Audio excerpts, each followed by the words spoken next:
Hey everybody. We're live. Hi everybody. How's it going? Hey.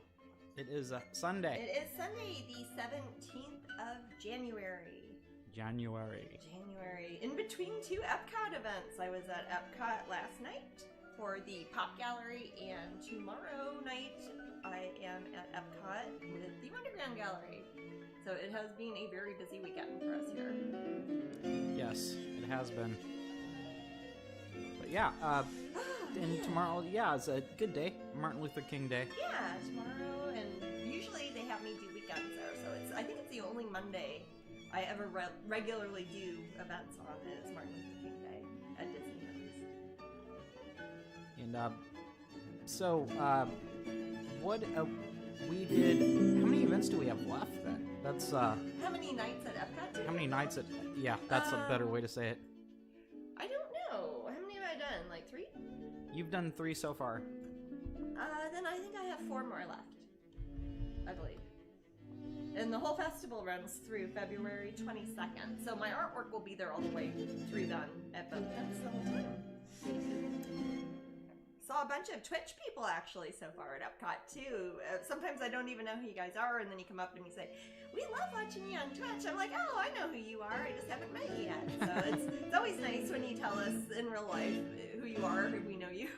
And then sometimes they'll have masks on, and you're like, And that, yes, that too. Who are then you? you have masks on, and I'm like, "We look kind of familiar." And then when I'm at the Pop Gallery tent, it's always at sunset, and I'm like renting a burn with the sun right in front of me, and I just can see these vague shapes, and it's hard for me to recognize people sometimes. So bear with me. propped right in front of the sun. Yeah, You get to watch the sunset. It's warm though. I mean, it has been cold, not cold, but in the evenings it's gotten down into the 50s, 40s even. And when the sun goes down, it suddenly gets super cold. But when the sun's up, it's not bad. Let me see. Golly, I've finished the last 2 paintings I was working on. A lot of you guys probably saw, I think the last 2 broadcasts I did, I was working on the Black Swan and White Swan. I think the ones that are pins of the month. I can show them off to you. Oh, did the thing go Yeah, I'm gonna in? adjust something here. Uh-oh. Is the audio working okay? Yeah, the audio is working Oh. fine. It's someone said the music was a little too loud. Ooh, I can't even hear it. Well, it's I know. I internal. understand why I can't hear it because I'm not on that side of it. But... I would recognize you by your nails and your entourage, Leela. Oh, absolutely. But here are the pins. Show you how these turned out. And oh golly, is there a way you can grab? Someone says Jasmine's audio is off. Can you talk, Jasmine? I talk pretty funny. Okay, Les Matthews, you're probably listening. You need to listen to, if you're listening to speakers. Oh, There's a right channel and a left channel. yeah. Jasmine's one of those. One of them. One of We're your right ears and is left. me, and one of yours is is Matt. So if you have speakers set up to be in stereo, then you'll only hear one of us in one ear and one in the other. And if it's mono, you might only hear one of us. So you just got to switch that. That's something you would do on your end with your listening device. Okay. But I was going to ask you, Maddie, if you're not, I can grab it. Okay, but- I'm sorry. I'm Oh, trying that's to okay. help out 5 people at I once. What's up? understand. Oh no, it was something physical. I have. Okay. I have the paintings I was going to show off are on my other easel. So I was going to ask if we could bring out one. You Thank bet. you. Thank you, sir.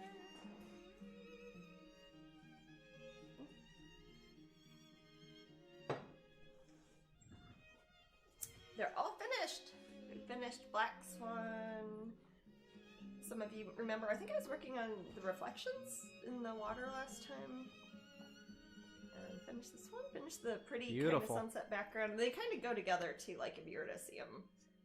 They kind of match. So, and then White Swan turned out beautiful. She's got lighter colors and kind of more cheerful. I really like how I like it because I did it, but I like how the brightest part of it's kind of back behind each of the swans, so it really kind of highlights the difference between the two. But we'll have prints of these very soon. I literally just finished these, so I have not even scanned them in. I haven't done any color corrections to print out, or we haven't done anything yet. But I'll probably be doing that next day or two, so sometime probably after my Epcot signing tomorrow, I will be scanning these in, and we Mimi will have says the prints swans and are beautiful. canvases. Yay, thank you. But here, I'll put them next to their little friends. Let's see. Because as you know, I did the line art for these first, so I have the little drawings I did, the pen and ink drawings with the enamel design. So these are the metal pins that are our pins of the month up at Patreon. If you're not a Patreon pin collector, hurry up and join during January because it means you get 2 pins to start off with just for January and the Patreon pin. So it's good stuff right now. But yeah, they ended up looking quite a bit like their little counterparts. Obviously, these are the more fleshed out, shaded in, colorful paintings. And these are the little pins, but I think they turned out really good. I'm very awesome. happy with how the finished pieces and the finished pins turned out. So that's pretty cool. And we'll keep you posted when we have prints. These original paintings have already been sold. We are taking reservations for the Masterpiece editions unless those have those been sold, babe? They have not all been sold. They have not all been sold. So we only make 5 of each of those for the canvases that I embellished. So yes, if you want please. one of those, let us know. Yes, definitely let us know. By telling Matt at Strangeling.com. Yep. So, Mandy, sorry to bother you again. Oh, I don't mind. Can just you move these out of the way? making sure that everyone can hear. Huh? Just want to. No, I asked is audio good in the room, and people were just chatting. No one answered me, so I don't know. I guess it's okay then. Oh no, I think I lost that twisty that was holding my apron together.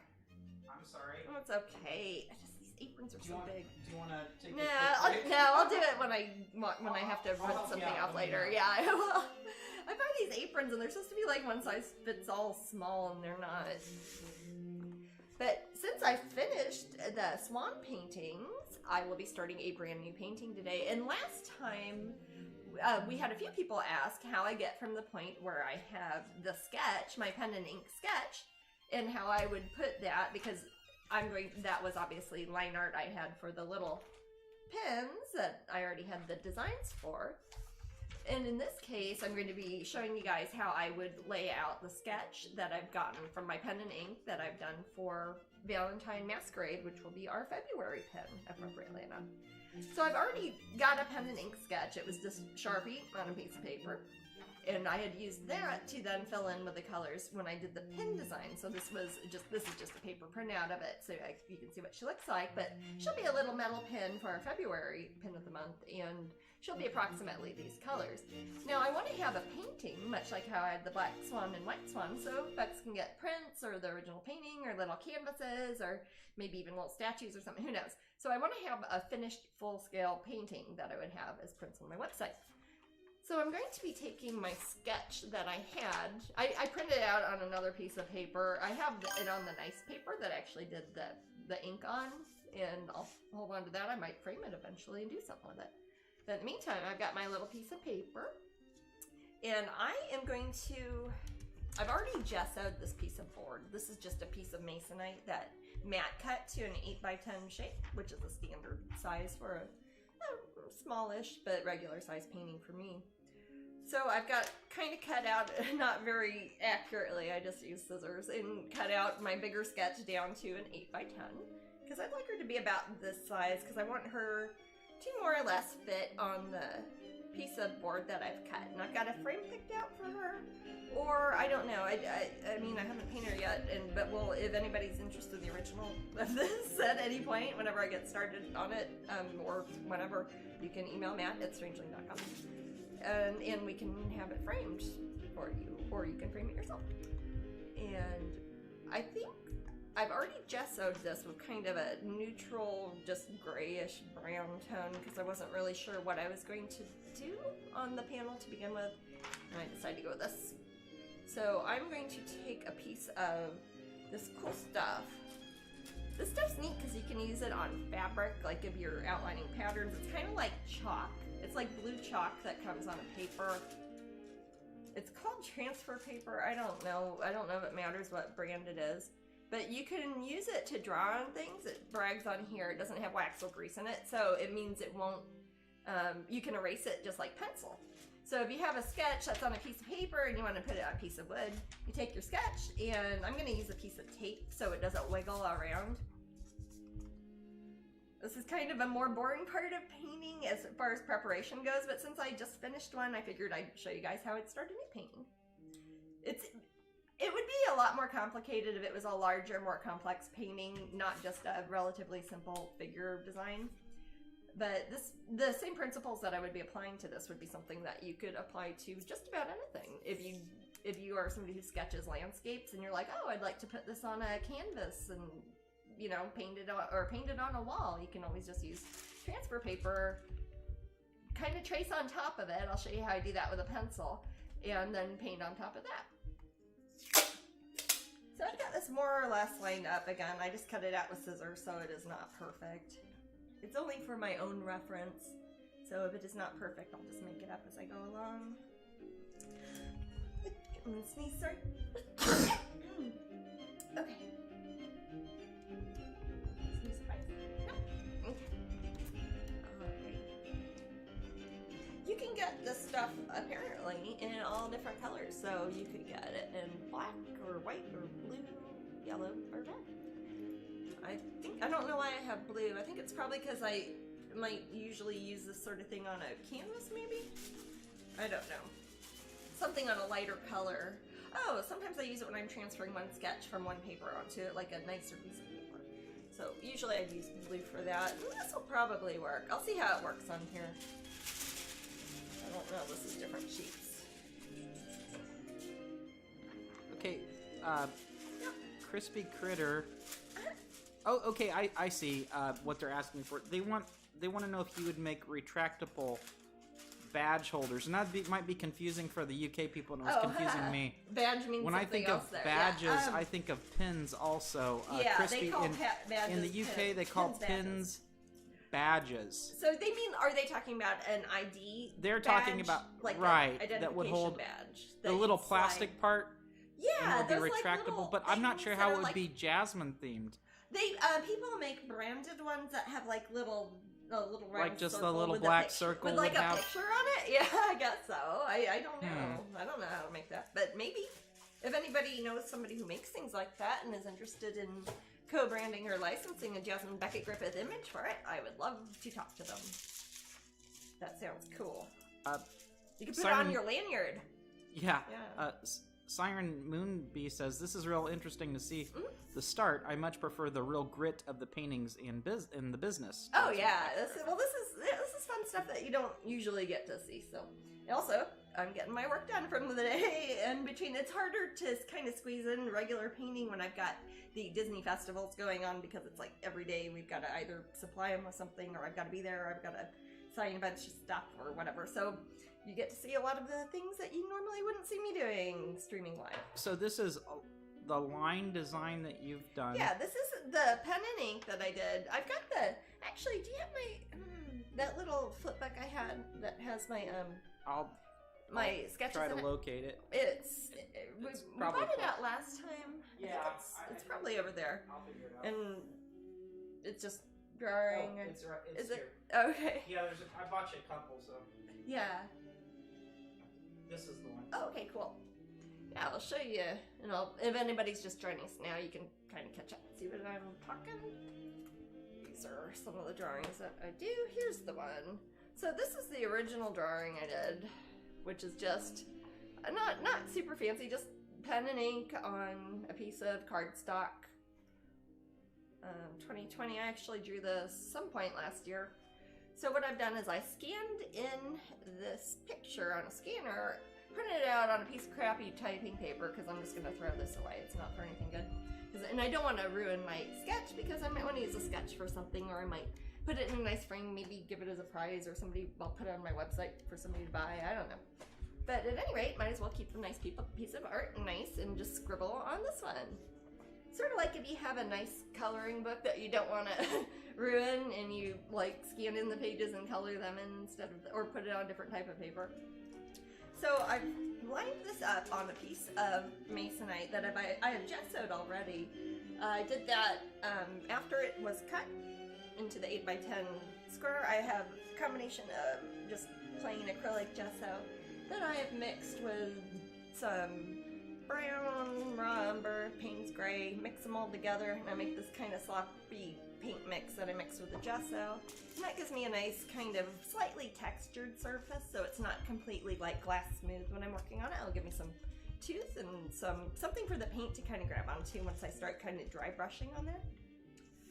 And I've taken a piece of the transfer paper. Again, I'm not really sure how good blue will show up on this choice of gesso. If I was doing this and I had multiple types of transfer paper, I could use a black transfer paper or a red one if I had a different background. What I need now is a mechanical pencil. I like using mechanical pencils when I do transfers onto something. It will sometimes, if it's something I want a hard line in, which I don't especially want in this one, but if I did do, I would push really hard because then it would kind of make an indentation into the gesso. And that line is always going to be there. I can kind of feel with my finger while I'm working, even if I can't see it with my eyes, which is, I don't know if that's a good way to paint or a bad way to paint, but that's how I paint sometimes. Kind of like Braille for painting. But with this one, I'm going to just start outlining my main lines here. Now, since this is not going to be a piece of line art when I'm done with it, this is mainly for me to, I wonder how good does that show up on the camera at all? It's I can see what you're doing from about 15 seconds ago. Oh, I see what you mean. I do not see it very well on my end. Okay. But if you see it, that's what's important. I can see it, and again, I can feel the texture of the chalk that is on there. And the when I touch this part of the painting, to me it feels different than where there is a line. I can tell that there is a line there now because it feels like a very thin little layer of powder, and I kind of use physical guidelines like that while I'm painting. So I am going to go over some of the main areas. These are not, you're never going to see this blue stuff in the painting. I'll probably take an eraser even after I've gone over it and paint, and that way if there's any bits of blue, or I'll just take a rag and just wash it off because it's basically chalk. It's like chalk you do on a chalkboard. And you know, you can wash off a chalkboard.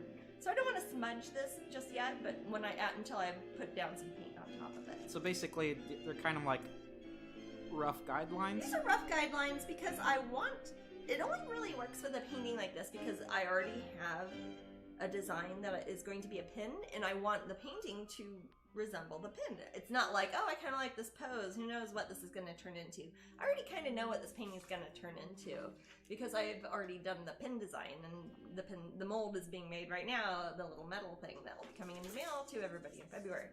But in the meantime, I want to have that sort of a visually identifiable character that is going to appear in the fine art as well as the production art. I'm kind of being quiet since you're fine. in explain mode. Yeah, well, this is a little different than sometimes we usually do up here. This is going to look kind of repetitive for a little while. It's going to look like I'm just tracing over my own drawing because that is exactly what I am doing. Doesn't matter if it's super exact. I sometimes will look and see, oh yeah, that's looking right. But the reason I put a piece of tape here is I don't want to open the window suddenly and a breeze comes through and it just stops being lined up properly, or a cat comes up and knocks it off, and then all of a sudden her head was over here, her wings over there. So I'm periodically checking to make sure everything's more or less where it's supposed to be. If it's off by a little bit, I mean, I can just draw it again. I drew it the first time. I might also make some changes at this stage if I think, that works good for a pin, but I don't know if I would want that in the painting, because with a pin, since it is a flat two-dimensional design that doesn't have gradation of tone or shading in it, there are some design choices that you would make to flatten it, simplify it, that you would not have to do if you have gradation of tone, color, shading, light sources that all have an actual fine art painting. So if I think, oh, I didn't have to show that that part was further behind her by using shading, I did it by using a forced perspective or something, I can change that one in actual painting. Make it look like it exists in a three-dimensional space instead of a two-dimensional one. A very good example would be the little swans that I just showed you, how the original drawings I did were just flat, almost like a cartoon, like you'd see an animation cell almost at Disney. But the paintings almost look like they're how they would look if a real person were to paint them as a portrait. Got it. I mean, I'm a real person, but if I were to paint them as real people and it were a portrait. I'm just wiggling in some lines here. In the drawing, obviously, I just kind of put a bunch of squiggly lines to indicate lace, because the little bits of lace in this pin is going to be a little over 1 inch high, so it's gonna just look like a little black wiggly line in the pin. But when I do the painting, I would want it to actually look like fabric lace, and I put some little details, so it will look a lot, it'll be a recognizable image since it will match the pin, but it will be a very different sort of aesthetic. And I'll probably match the colors somewhat too. I wanted to make this kind of the similar colors to my Allison Clockwork painting and similar pin. I used a similar enamel palette on that. You can see some of the rust and bronze sort of tones in there. It is a bit Valentine-y. It's got some little hearts if you look closely, and those are kind of the rust colors. And I've got this kind of gray periwinkle that is the blue tones in that. I might make that more of a kind of glowing, eerie, sort of like the sort of aquamarine that you'd see in a sort of a steampunk brass sort of layout. And those colors work really well together. Oh, this is looking good. I'm gonna redraw her bodice a bit differently here too. Bodice. Bodice.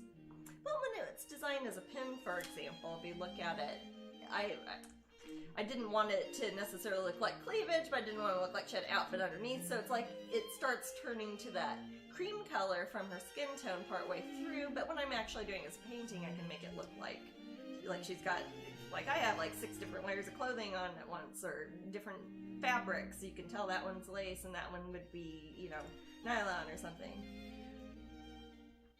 Maybe not nylon, that was a long time ago. Eclipse Draws says, I finally found the Jasmine. It took me 7 months to find. Oh, shoot!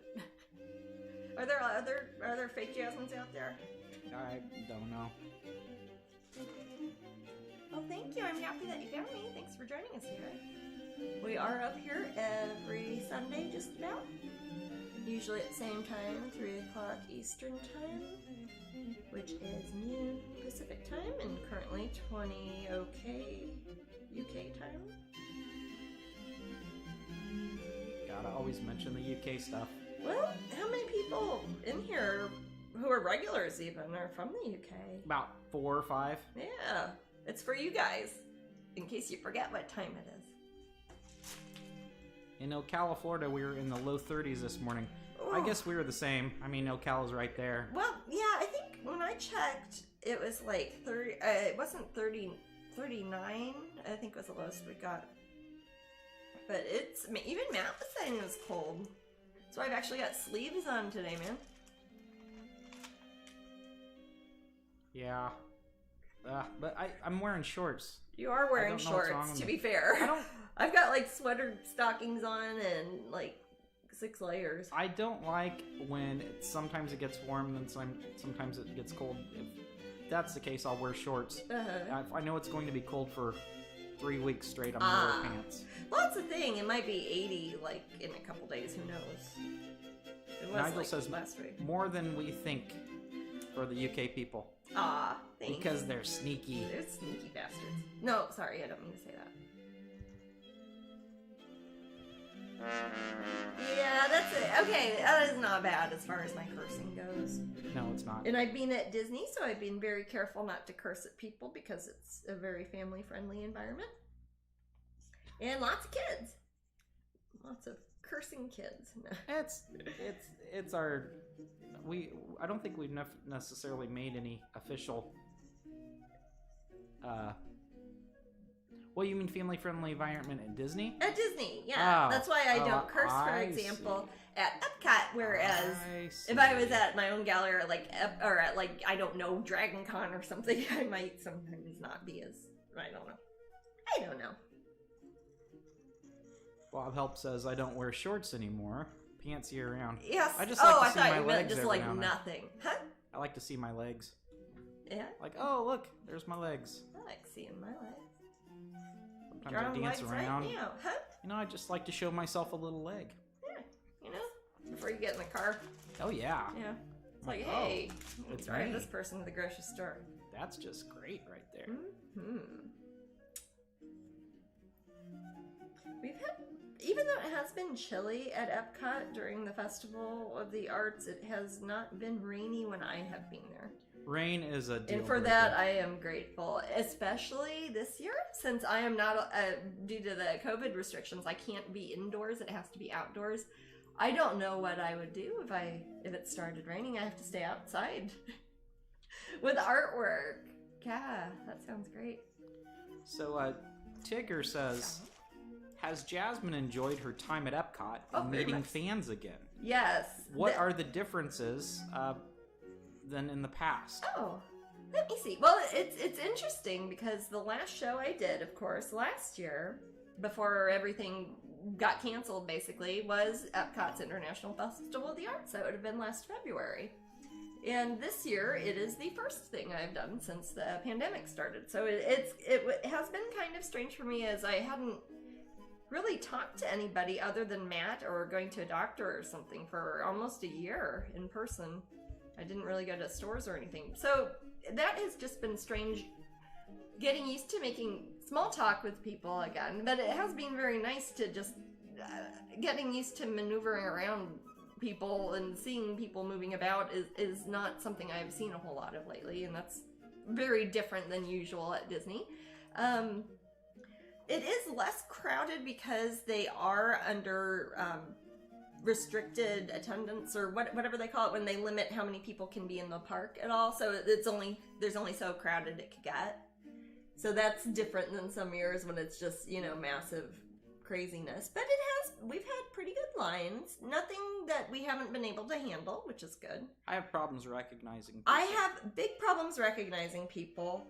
I don't know how much of that is because of masks, and also it has been cold at night, so a lot of people will come up and they might have sunglasses on, have a mask on, have Mickey Mouse ears on, a scarf on, and a big amorphous coat, and I don't know who they are or how old they are or any sort of recognizable features, and they're like, it's me, so if you put a little context in it, that's nice. So it is difficult to recognize people. The other thing I've noticed is when writing dedications to people, it is more difficult for me to understand when people are spelling their names for me, especially children when they are wearing masks. It is, if somebody's like, I'm Caitlin, and I'm like, oh gosh, honey, can you write it down? And I can write it down, and you can hold it up, and 6 feet away, and I'll write it down, and because I don't want to write somebody's name spelled wrong, like on a $500 canvas print or something. So I've started to have a little piece of paper. I'll write down the name, hold it up, and they're like, yeah, that's what it says. Because it's really hard to hear, and I realize how much I look at people's mouths when they talk, like lip read, for ancillary confirmation. Jasmine. Yeah. Mary Kay asks, Yeah. can you tell me why Jasmine doesn't do any male paintings? I do. Why haven't you found them? And I made the joke, we mail paintings all the time. Matt mails all the paintings because he's a male. No. I do paint a lot of, not a lot. I paint mostly female or figurative work because that's what I specialize in. That's what I enjoy painting. I think I predominantly identify as being female, so I would say a lot of self-portraiture goes into my work in one way or another, and that probably means a lot of my characters are gonna, I don't know, telegraph as looking female. I like painting things that would be traditionally considered feminine, like lots of long hair and fancy clothes and fun makeup, and those are things I enjoy doing, so that's something that turns up in my artwork a lot. My most recent painting that I published would have been Mickey Mouse, actually, for Disney. He's definitely a boy, I think, yeah? I mean, he doesn't have a shirt on, but here. Ridiculously so. Yeah, I mean, he's not a male human, if that's what you mean. I don't... So, I'm trying to think. The last 2 drawings I did are actually male characters. I just did a line art for the Mad Hatter for a special Alice in Wonderland series of pins that I'm hoping to do later this year. And I drew the caterpillar at the same time, too. And he's a guy. And actually, my next Disney painting I'm doing for Lucasfilm I don't know. I'm not sure about the gender, but it is not humanoid and is not expressly any specific gender. So you can guess on that one. I love that Mickey too, Kelly Sarah. I love that Mickey so much, and he's mine. It's kind of ridiculously good. I've had so many people at the festival have gotten that Mickey. It is crazy. It's so fun to be at Epcot and to see just people who don't even know me or I don't know, and they don't even know it's my artwork, and just see people like running over and picking it up and walking around with a handful of postcards, and I'm like, that's mine. But I don't want to, unless they're waiting in line, I don't want to bother people. It's definitely an honor. Okay. Yeah. So, we usually do this earlier, but let's talk about the raffles. Oh my goodness, yes. I was just letting you talk about process. Yeah, and that's when you were doing it.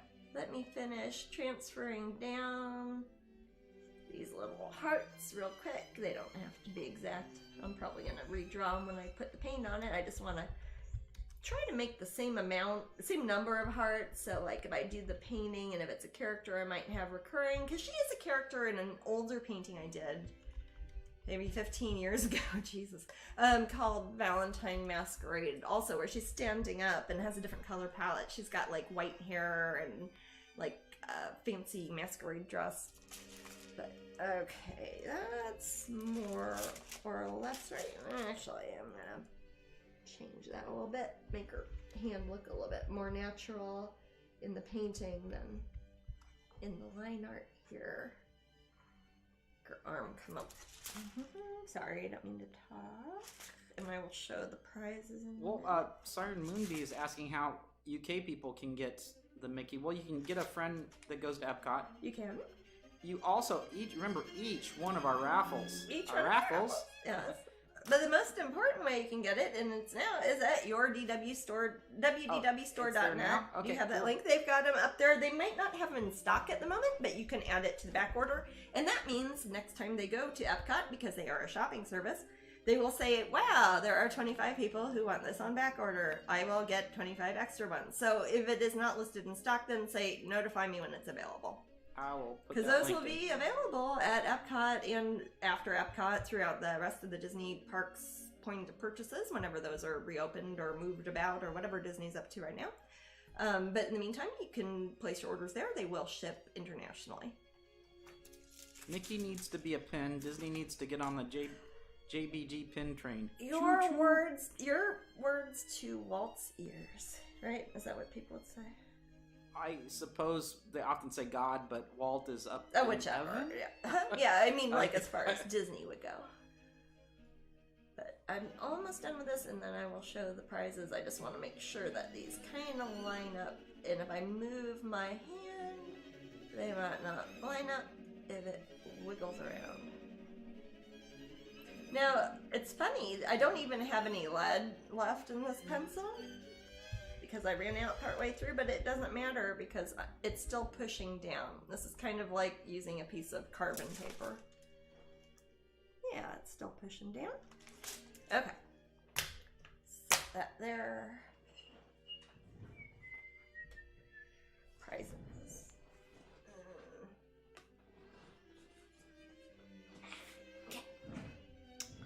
You're doing some amazing stretching. Yes, I know. Well, it's kind of farther. Okay, one more. So our first prize, as you know, if you're new to the episode, we do prize giveaways on the hour. Our first prize is usually the print of the week, which changes every week up at Strangeling.com. If you don't win, you can always buy it on sale at Strangeling.com. And the print this week is Sleeping in Thorns, which is kind of a take on Sleeping Beauty that I did for the Fairy Tale Oracle deck, and it is also used as an illustration in Lucy Cavendish's fairy tale book that she came out with. And it's a lovely little painting, kind of sad. She's not dead though, she's sleeping, don't worry. And I will sign this, and whoever wins the first prize will get assigned. She's dead cute. Prince. She is dead cute. And also, since it is our special time during the Epcot International Festival of the Arts, we have been buying. Matt gets a discount. I don't, for some reason. But we've been buying postcards of my artwork at Epcot when I am there to sign autographs. So I have purchased these from Disney World. We have artist Mickey, and we have Tiana's Magical Evening. And even though it just says Tiana on the back. Oh, her name. Anyways, the name of this is Tiana's Magical Evening. And I will autograph both of these, and we will send these to you packed up nicely. We won't just slap a postcard stamp on it and hope it gets there. We'll send them packed up nicely, put them with this print. Everything will be signed, and you also get, I feel like I am totally QVC mode now, you get the Painting Pixie, which is the Epcot International Festival of the Arts Pop Gallery Festival exclusive pin, Strangeling pin, and it features a painting, a girl with black hair and braids who is painting. Yay. And you get all those just by being here, and we love you. And we'll send it anywhere, and you don't have to pay anything. And we love you. And we love you. And I'm in love with you. And I'm in love with you. Rushmore. Good movie. And we have a different prize an hour after that, but it will also include what we are now calling our Epcot package, which means the Mickey Mouse, the Tiana, both signed, the Painting Pixie, and at that point you'll get another prize too. It's pretty nifty. It's pretty nifty. It's one of those things where, hey, hang out with us and we'll pay you to be our friends. Not exactly. That I didn't mean that to sound So dark. Jasmine has a pin, Luna Star says. I have been a pin a few times. Again, to whoever was asking earlier about why I paint a lot of female characters, a lot of my paintings kind of look like me, even if I don't mean them to. That is not just me being a narcissist. You will find that with a lot of artists. If you see an artist and you recognize, you're like, gosh, a lot of these dudes look really similar. And then you meet the artist, you're like, oh, I see why all these paintings kind of look similar. They look like you. You could look at, like, people do that with Leonardo da Vinci. Like, they'll take his face and line it up on top, like a portrait of him on top of one of his own paintings. And yeah, there's something to it. Yeah, I used to think that was cool before. You met me. No, before I met so many artists. Before you met dozens of artists, thousands of artists, yeah, who all do the same thing. It's like, I'm a guy who mostly paints females. They look like me. Hopefully it's a really cute guy. Well, the thing is that doesn't always. I mean, let's see. You've got a Dungeons and Dragons shirt on there. That's a Larry Elmore shirt, yeah. Yes. It's from the original D&D.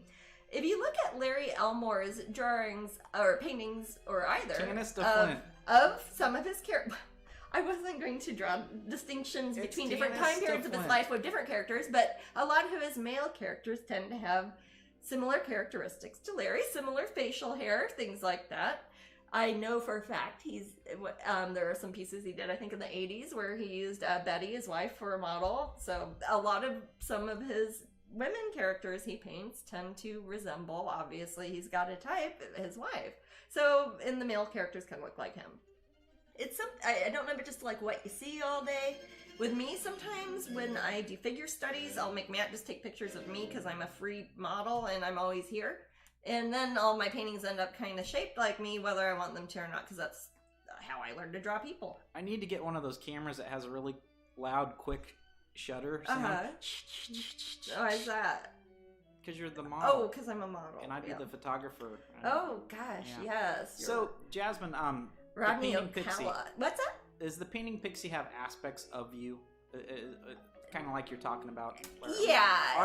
Are you the Painting Pixie? I don't. I'm a Painting Pixie. Is the Painting Pixie a combination of Jasmine and maybe Jussie from Toy Story?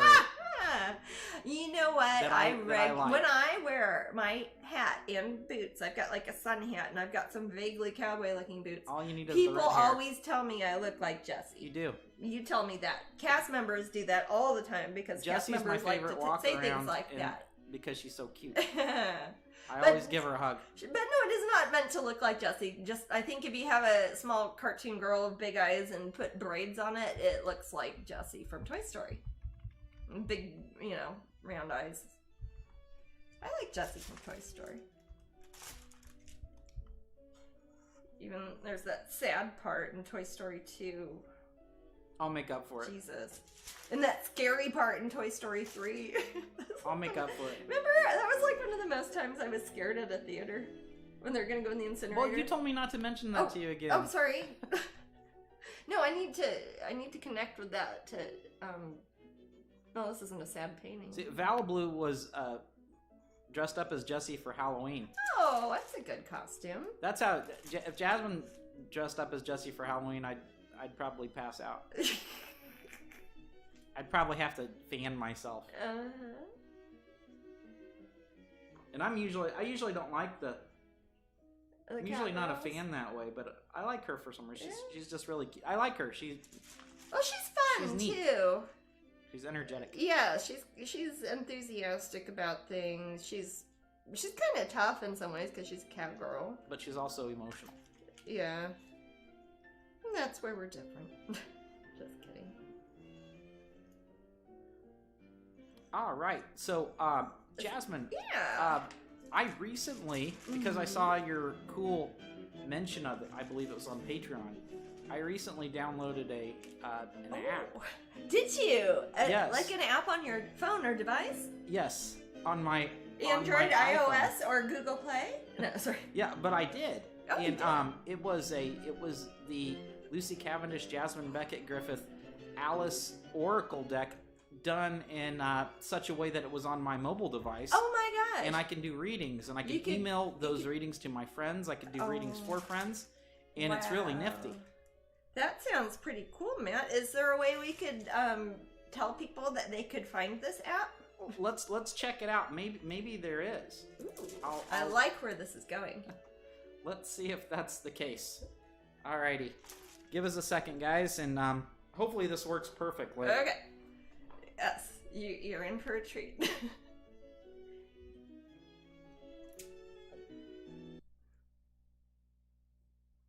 Is it doing something?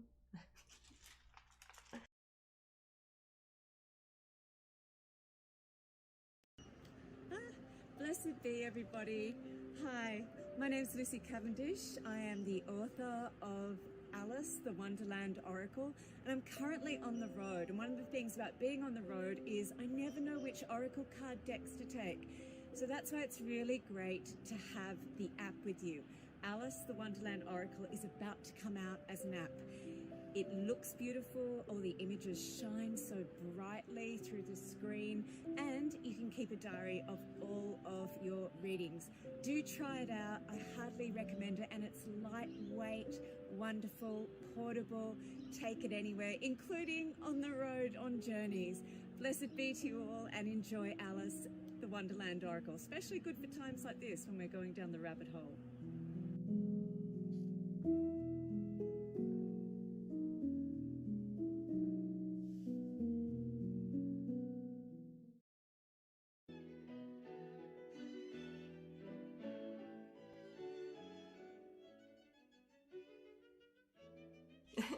I will put a link up. Yeah, okay. Well, I think I'm just about done with this, or is it? All right, so I hope that displayed well for everyone. Yeah, did that play? We're trying to figure out how to make things like that work on here. I don't know how to tell. That's some high integration advertising. Did you guys see a little commercial? Or did you see me like sticking out my tongue and yelling at my paper? Or both? Oh yeah, it came on like a commercial. Excellent. Oh, awesome! Cool. Well, I'm Okay. gonna do that with my own videos too. Okay, cool. Yay! I will figure out technology someday. In the meantime, You did I it. finished my sketch. So it's funny because if you look at this, I don't know if you can tell, but if you look at this piece of paper, you can see where the chalk went away because it looks like the opposite of my sketch, my pen and ink sketch. It's the opposite of it. So that is transferred on there. I don't know how well that is showing up. Can you, now that I've taken it off, can you see it off? Yes, I'm behind. Oh, you're fine. Does your on my screen show a different? I see something, but not very well at all. Oh, okay. Well, I'm about to change Well, actually, that. you know, if I duck down, these screens aren't perfect, are they? If I duck down, I can kind of see it's God, blue. that light is bright. I don't like that light. What's that? I can kind of see it's blue. Yes, it is blue. Yeah. It is, again, it's a I'm sort gonna of come over chalk. and see Yeah. it in real life. Again, when I don't sounds stupid, but I don't rely a lot on visuals when I sketch and draw because I can tell that feels different than that, and that's how I would paint. Is it okay if I touch it? Yes, but don't smear it because I'm not no. afraid. I want you to. I don't want you to be afraid of it. I want you to touch You it. put my finger to it. Well, that seems even more uncomfortable. Okay. I don't know. I'm scared. No. Okay. Think about a chalkboard. Think about There's like blue on my finger. Yeah, this blue shit gets everywhere. Blue stuff gets everywhere. Is this Smurf dust? It's. If it was, I guess it would be vegan. I don't know. think I have the tactile.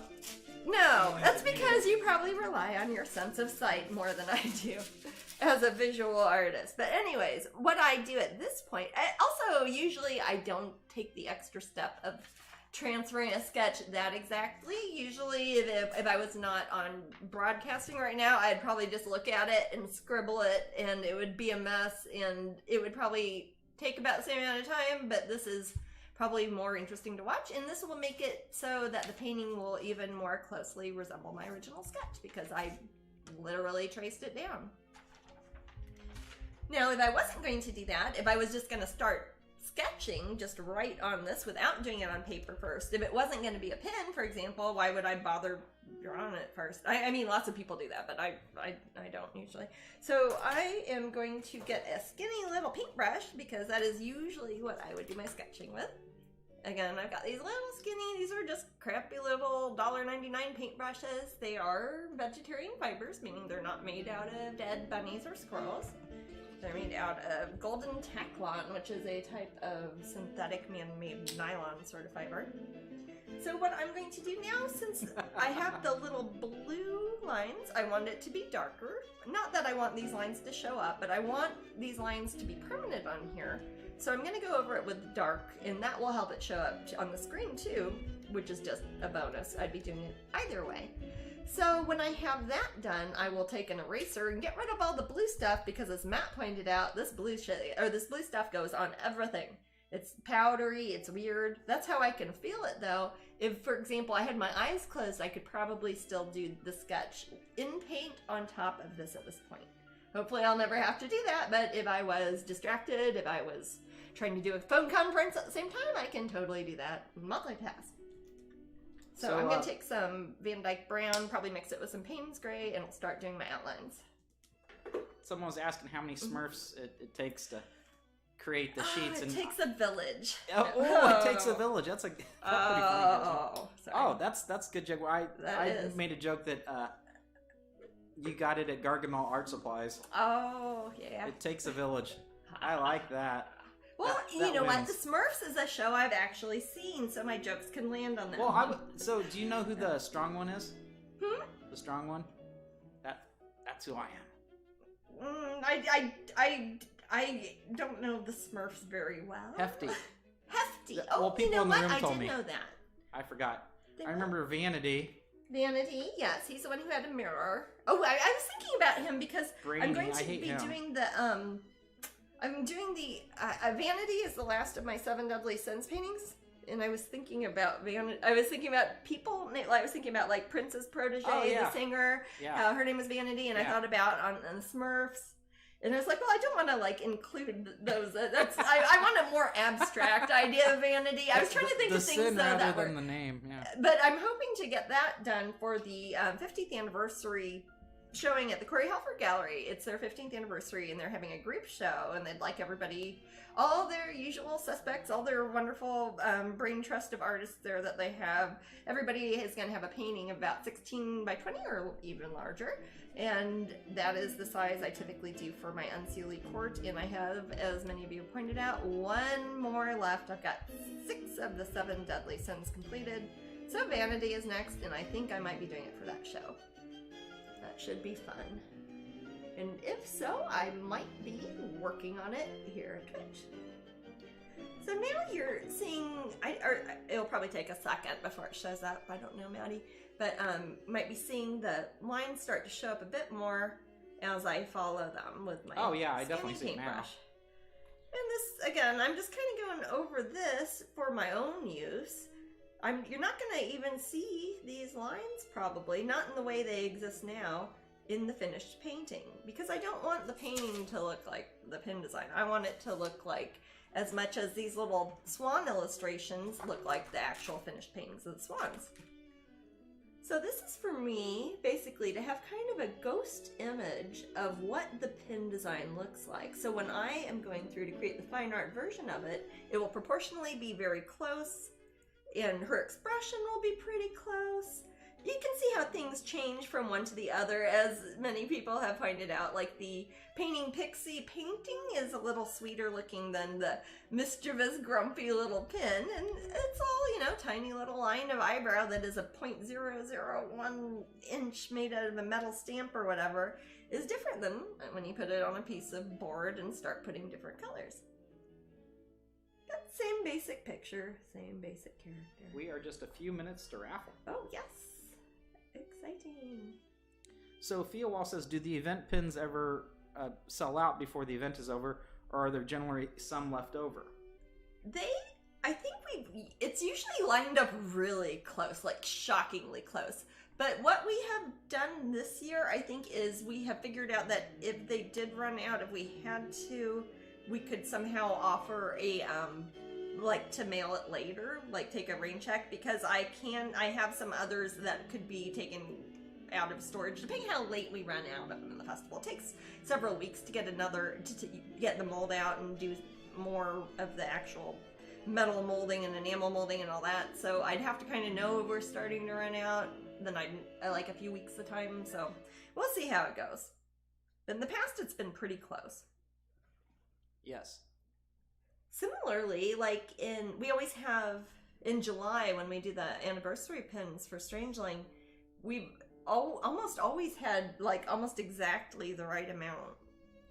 Like, I don't know if we're gonna run out, and then it's always like the next day or a day before the end or something. In general, though, I always recommend that people do try, if you really, really want it, get it earlier in the show rather than later, or get at least one at the beginning, and then if you get extra later, use them to trade with or whatever. Abigail says this will make a beautiful pin. I think it will be.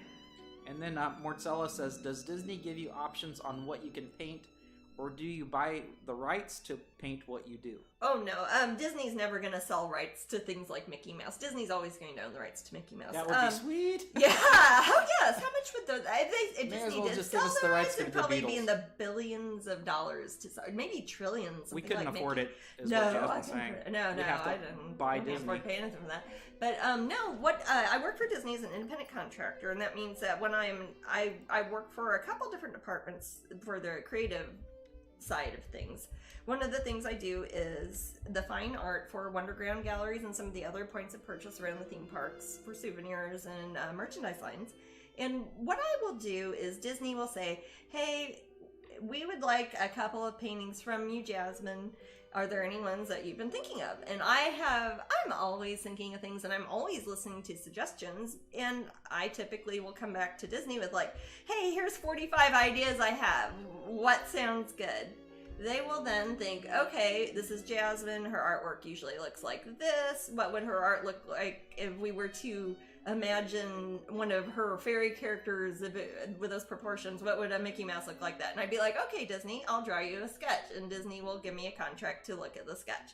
And if Disney says, oh, we'd like to commission that as a painting, they would send me a contract to do it as a painting.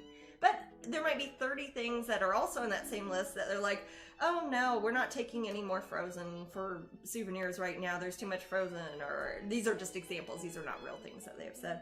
Or, oh, we have 2 other artists at that same festival already doing a similar piece that has Ursula in it. And we don't need another Ursula. Or we just had 5 Cinderellas. You know, stuff like that. So they might say, no, Jasmine, you can't do that one, but you can do this one. Or, hey, we need more Star Wars stuff. You know, and I'll think, oh, well, I would like to do this, and this for Star Wars. And Disney would say, you can do that one, and how about one of these? Hey, Jasmine? Yeah.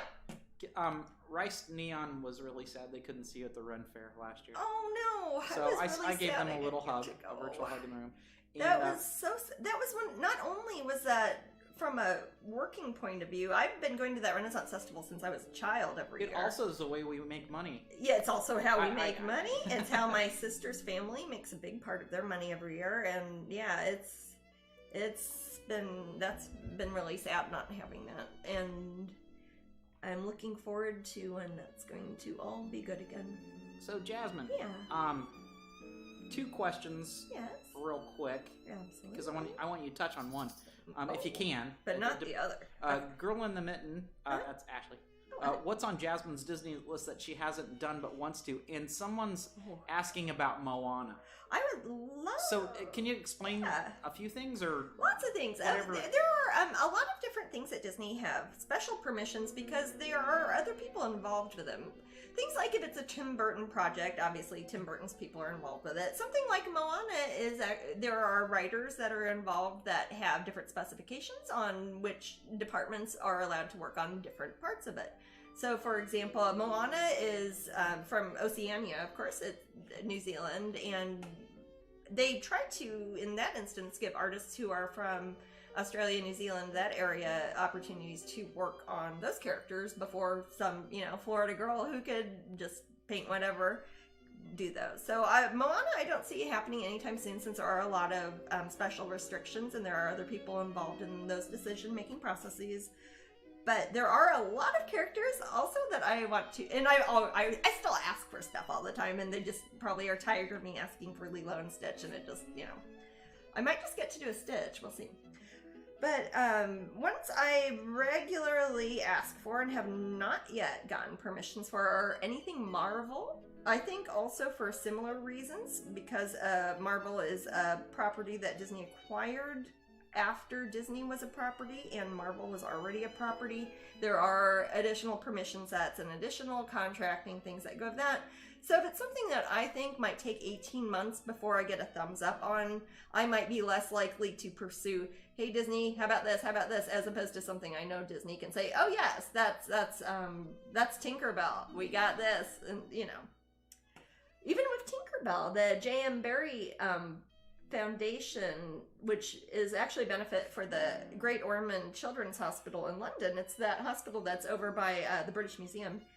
They get a percentage when I do Tinkerbell because J.M. Barrie, the man who wrote Peter Pan, left the a lot of the profit and estate shares of the Peter Pan franchise, the profits go to help out the children's hospital. So that's kind of one of those things you don't really think about, and you're like, oh, Peter Pan, that belongs to everybody. You're like, no, actually it belongs to a children's hospital in London, and then Disney handles the brokering rights on it. So things might seem like they belong to the whole world, and they don't always. And even if you work in the company, there are a million other things that you have to take into consideration. Okay, so some other questions. Does Jasmine have a list of ideas for different paintings and work through them, or is it a case of she has ideas that she has to hold back on to meet the commitments for Disney?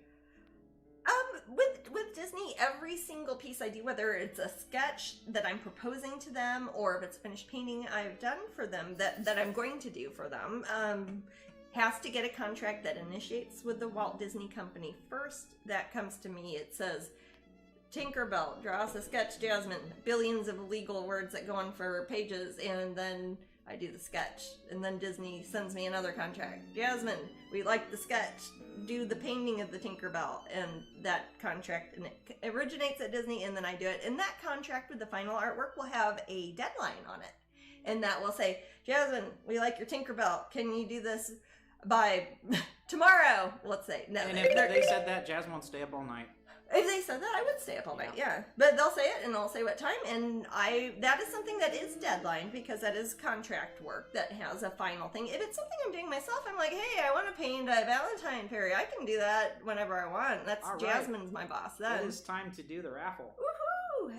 So this will be for the Sleeping in Thorns print and the Epcot postcards and painting pixie pin. Everything signed and delivered. Let's pick a winner. Good luck.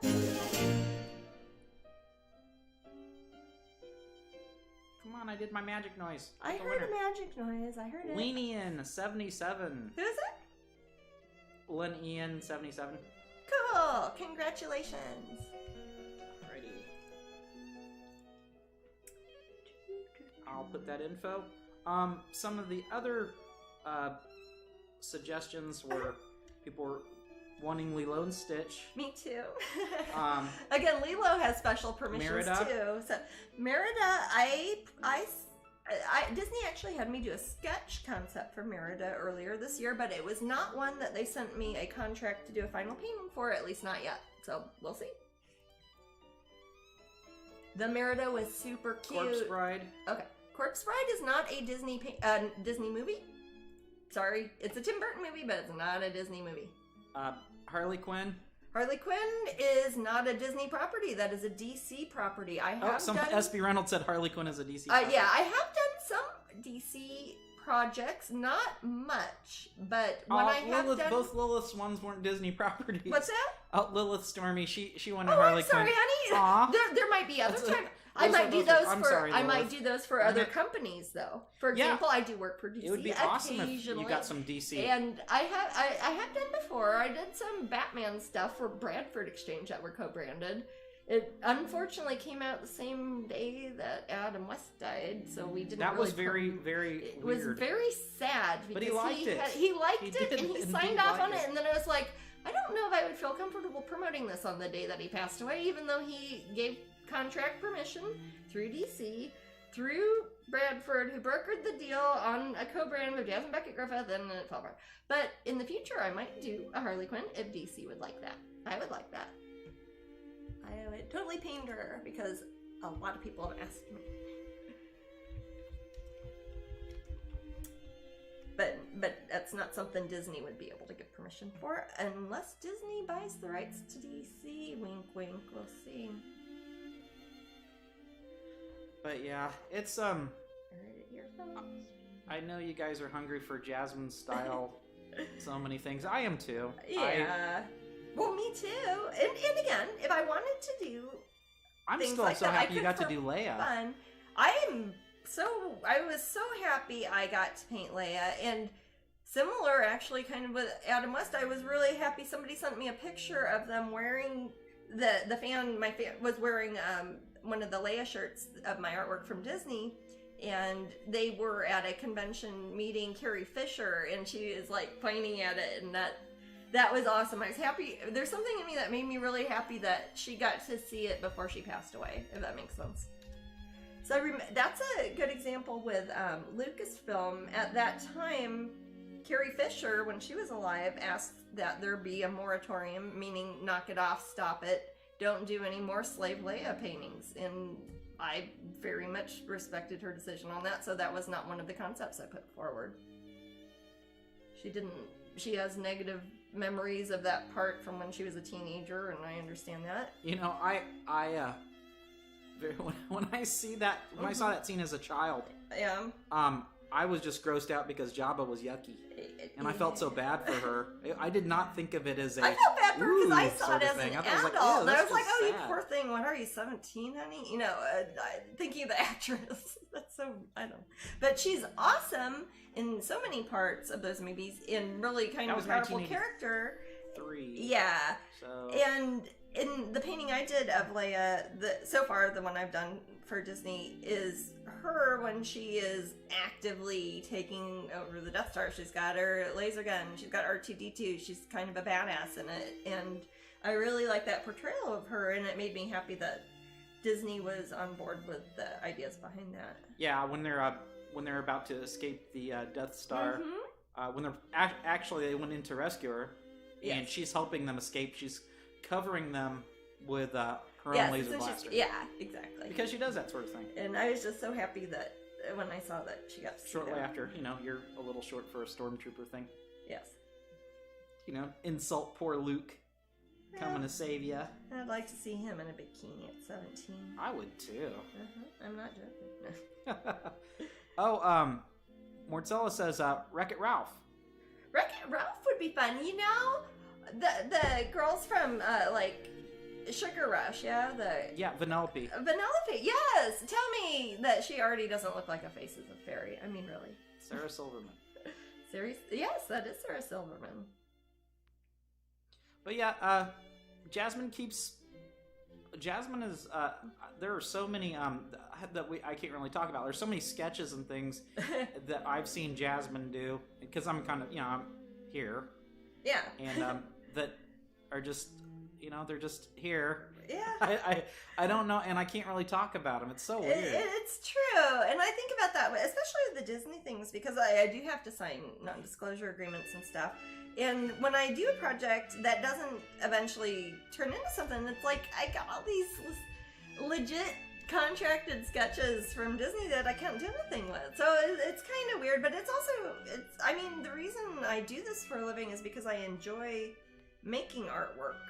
So if I look at it like, hey, if I had a day off and I was killing time on a Saturday, I might sit there and draw a Tinkerbell anyway. So it's not really, if it doesn't turn into, and not everything has to turn into a commercial enterprise. I'm just going to bumper because your screen.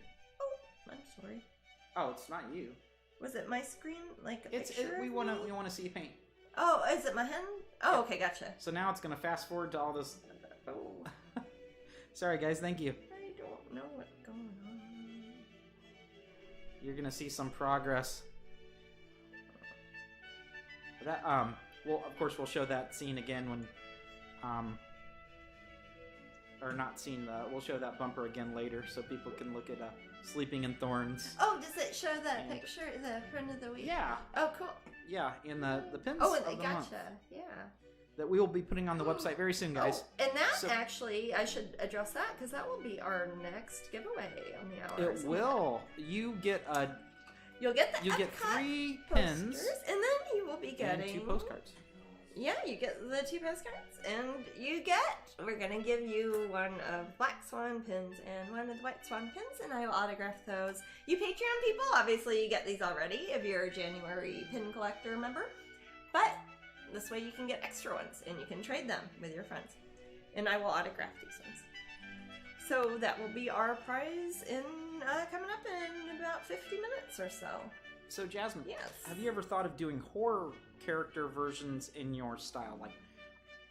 I have. Specifically horror, not just creepy, but no. I was going to say I did a project that was Universal, not Disney, but Universal, that was part of their classic like horror monsters, like Boris Karloff characters, Mummy, standard the main horror classics that you would think of when you think of the Universal films. And it was another one that was a co-brand that was brokered through the Bradford Group, and it was gonna be super cute, but for whatever reason they ended up not going into production or didn't get signed off by somebody. So it's like there's all the concepts and design work for it, but there isn't ever a physical painting or statue or anything because it never went into production. So I have done a lot of things like that. A lot of things that you ask about, I can probably think of specific things over the past 25 years that I've worked on. But it would be a great one to revisit artwork-wise. Sometimes those characters, again, it's whenever you use something that you yourself did not make up, you gotta ask yourself, who made it, and am I taking their money if I make it and try to make money off of it? So if it's something like you'd think, oh, those movies are really super old, some of them actually have estate clauses that are renewed by Universal, so they still are under copyright. And then in that instance, I would need Universal to once again grant me a specific license for an individual project that they would have me do. What a boring answer, I was gonna say Jasmine. riveting. Jesus Christ, Riveting. I'm exciting. Yeah. It's a So, fun world Leela- of art. Yes. Leela says one idea would be a female Dorian Gray with lots of portraits on the wall, but a single empty space. Now, I do have a painting that is on. Somebody asked about my list of paintings. This is a non-Disney, non-any sort of branded, but based off of the idea of the Oscar Wilde original character, not any sort of recent movie or anything like that. I had a character named Dorianne, Dorianne Gray, that I had a painting designed around that is not yet painted and not yet sketched. So that might be something that you see me do in the coming times. Very good suggestion. You're on the ball, Leela. Riced Neon says you may have answered this. Sorry, Sure. but who initiates the commission? Jasmine's idea, then she asks? Or Commissions meaning for what? Disney? Oh, for Disney? Do they Oh. say, do you mind creating a blank? Disney says something like, we need 3 new images. It's Epcot, or 2, like this Epcot. They said, Jasmine, we'd like to have 2 brand new pictures we can debut at Epcot. And I'm like, okay, here's a bunch of ideas I have for characters that might be good to have at Epcot. And I did a whole bunch of them. I did a Figment one, believe it or not, like a little Dragonling. And I mean, lots of Epcot specific stuff. I did a Elsa with Knock the horse. I mean, I did lots of concepts. Disney looks through them, says, that one, sketch them. And then I sketch them and they say, paint it or don't paint it, or pick another one. So that's how it goes. Disney says, Jasmine wants something. I say, how about these 50 things? Disney says, we'll take these 2, and then I make them. That is when I do work for Wonderground. That is different than sometimes when I do design work for other parts of the company, or when I do merchandise lines, or concept art that is used for other parts of the company, or figurines and stuff like that.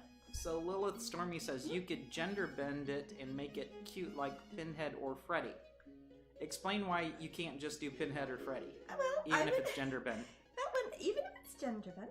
I could do that for fun, but if I was going to try to sell a picture of it, sell a painting of it, even just one painting, people, read your urban myths. But if I wanted to make prints of it, I wouldn't be able to. It's something I could do for fun. I could do it on Twitch, say, hey, isn't this cool? But I couldn't say, give me $50 for it. I can't do that. Other people might do that, just like, again, you're at the grocery store, you can grab a few grapes and eat them and not pay for them, and nobody's gonna put you in jail. They don't care. But, you took them, you didn't pay for them. So if it's something like, who owns not Nightmare Before Christmas, Nightmare on Elm Street, like Freddy. Production company? I know it's going to be a production company. Somebody else might manufacture. That might be one of that Warner Brothers handles the licensing rights for. So I would need them to, whoever owns the character, made the character, owns the legal copyright or trademark involved with that character. With something like Freddy, it is a trademark issue as well as a copyright image issue, which is complicated and not very fun to talk about. So I can always just say legal stuff. It is legal stuff. Legal stuff. What about historical figures? Historical figures are pretty much up for grabs. Public figures that are dead, pieces of artwork that have not been renewed estate copyright-wise, that have been created over 70 years ago, past the artist's death. Sometimes you can use things for parody if you are clearly making an editorial statement saying, hey, I'm going to paint Batman doing Catwoman. That's not a political statement unless you're using it to illustrate something in the New York Times. That's not a political statement. You're just making fan art that you're charging money for, But there are times that you can do things like that legally. And it always involves a contract if any money is involved. But when you're doing stuff for fun, or if I was doing stuff for fun, I can't really because it's my job right now, so I try to pick things I think are fun, then I could just paint it. I could hang it on my wall. I could give it to my niece. I could do that, but I couldn't put it on Zazzle or Etsy or anything, or Disney, Couldn't charge money for it. It's somebody else's. Angelica Valentine says, I didn't know there was a whole squad of people that also really likes Jasmine's art. Aw. Yeah, we're Yeah. Jasmine's been very lucky to have a really cool fan base. I really have. I started my website 24 years ago. It will be in July. And it's amazing. I know some of the same people that I knew back when I started that back then. Some of the same folks come out, and lots of new people, of course, over the years. But it makes me happy that so many people have been around there since the beginning. Lots of I was in school. Lots of questions today. Oh, cool! I love questions. They keep me busy. It'd be interesting to see your sketchbooks of ideas you've had and don't sell. Yeah, it's interesting and kind of sad. There's a bit of a sadness. It's sad.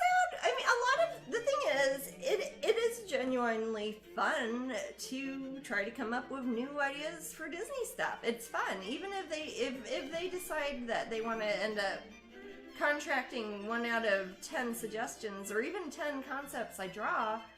I have the fun of doing all those other things, coming up with ideas, and then Disney genuinely is going to know which one's going to fit the best. Like when they said, yes, we'd like to use your artist Mickey concept, the little Mickey Mouse postcard we're giving away here, that is for Epcot. That is probably one of the best pieces that's selling at Epcot right now, and it's probably because Disney thought, hey, it's Mickey, he's got paintbrush. It's the art festival. This would be a really good fit. Jasmine paints cute stuff with big eyes, you know, and that's them using their knowledge of their own Disney fan base in their own, like, brand marketability and what fans want at different times of the year or whatever. The stuff that a big company knows that little Jasmine Painted Pictures doesn't know.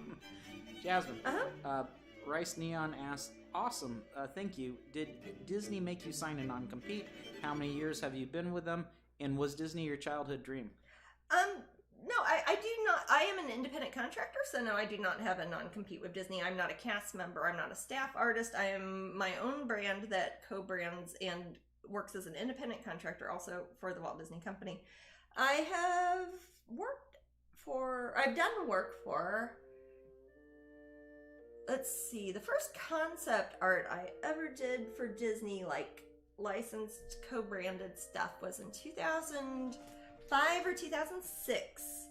And it was concept artwork for Disney Fairies. If you remember that, around when Tinkerbell was kind of getting another resurgence around that time, there were Disney Fairies, and it was Tinkerbell with friends, and they had cartoons and little like books and things. And the first things I did were concepts for a series of the Tinkerbells under the Disney Fairies brand name, co-brokered through the Bradford Group and the Hamilton Collection.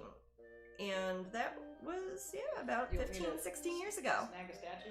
You know, those are all packed up, but I could, I'll do that for one of these feature episodes. I would love to show you guys those. That's the very first thing I did as an independent contractor artist for Disney. So that's about 15 years. As far as Wonderground goes, when's the first thing I did something for them? Do you remember now? 2000? That was Tink also. No. Wasn't it? No. I did The Bride. Well, there was a Tink. But the first one I actually did, I guess, was technically The Bride. And then I did a Tinkerbell that was released at that same time. And that was a big frame. Yeah, I also did Cinderella. The first Cinderella painting I did for Disney. Cinderella's Transformation. And that was quite... How many years ago was that? That seems like forever ago. It does seem like forever ago. I don't know. Oh, Ruth Bader Ginsburg? Someone says you do a Ruth Bader Ginsburg. Oh, that'd be lovely. You know, she is a political figure. She's a public figure. She has passed away. I think that one would probably be somebody I could do a portrait of, and that wouldn't be a fictional character that somebody owns the licensing rights to. Now, where things get complicated are dead public figures who have estates that trademark their image or likeness. And you'll run into this with somebody like Elvis.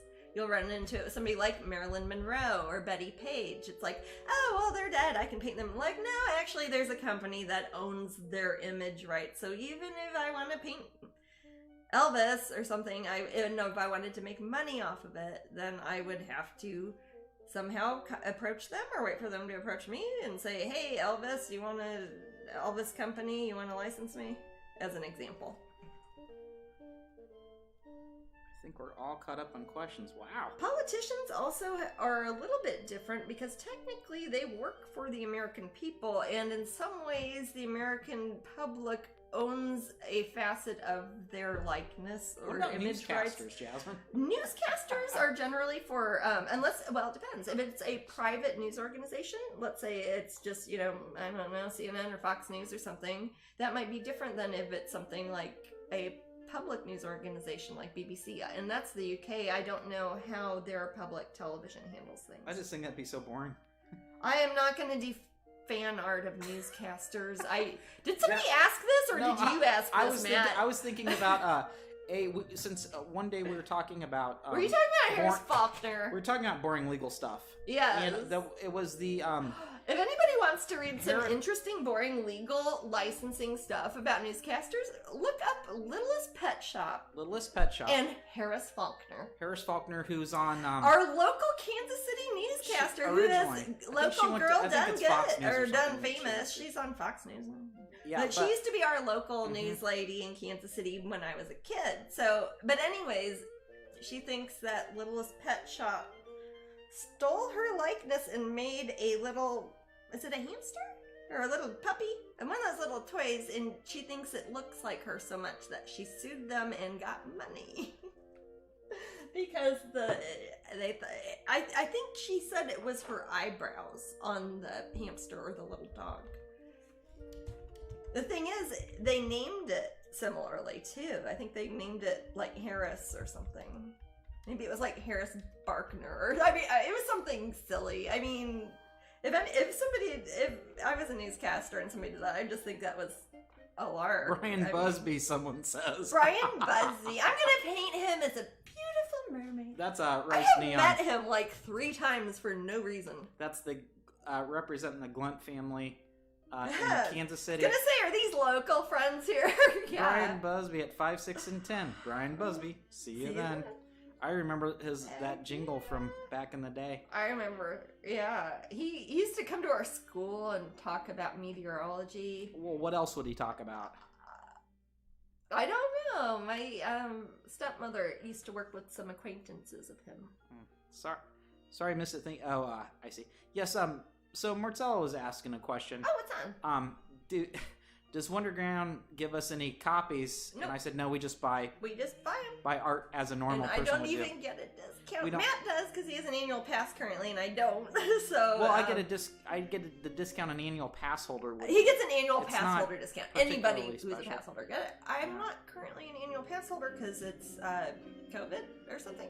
So I don't get any discount. So that's why people are like, well, can I give you $5 and you could buy it? I'm like, yeah, but I'd have to pay the tax and stuff, and I'd be out 50 cents every time somebody bought one.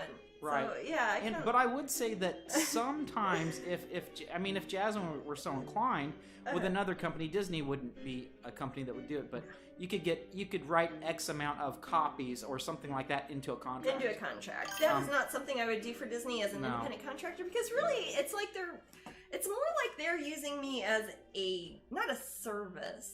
It's more like how they'd hire like an actor for one of their movies. It's not like if you see Johnny Depp, you don't think, oh, that's a Disney cast member. You think, oh, he's sometimes in Disney movies, but he's in other movies too, and he's also just Johnny Depping around, you know? Right, and it's not like, I doubt that, Johnny Depp probably could because he'd have some pull, but it's not like they ship 5,000 copies of Pirates of the they don't give him Caribbean probably to his house. 5,000 DVDs. And he has them for if he sale. goes to Walmart and wants Pirates of the Caribbean dolls, they're not gonna.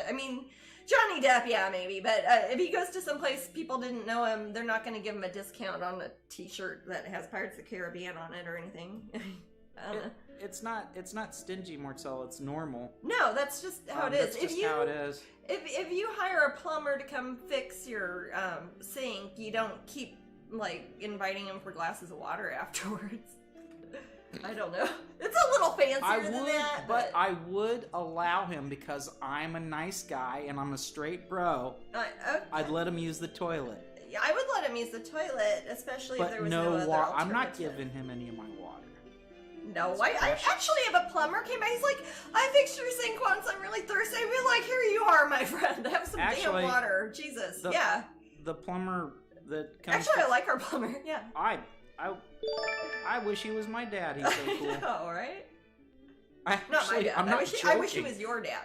Yeah. Yeah. Not my dad. I wish he was our dad, Jasmine. Well, That'd be that gets strange. complicated. Yeah. No.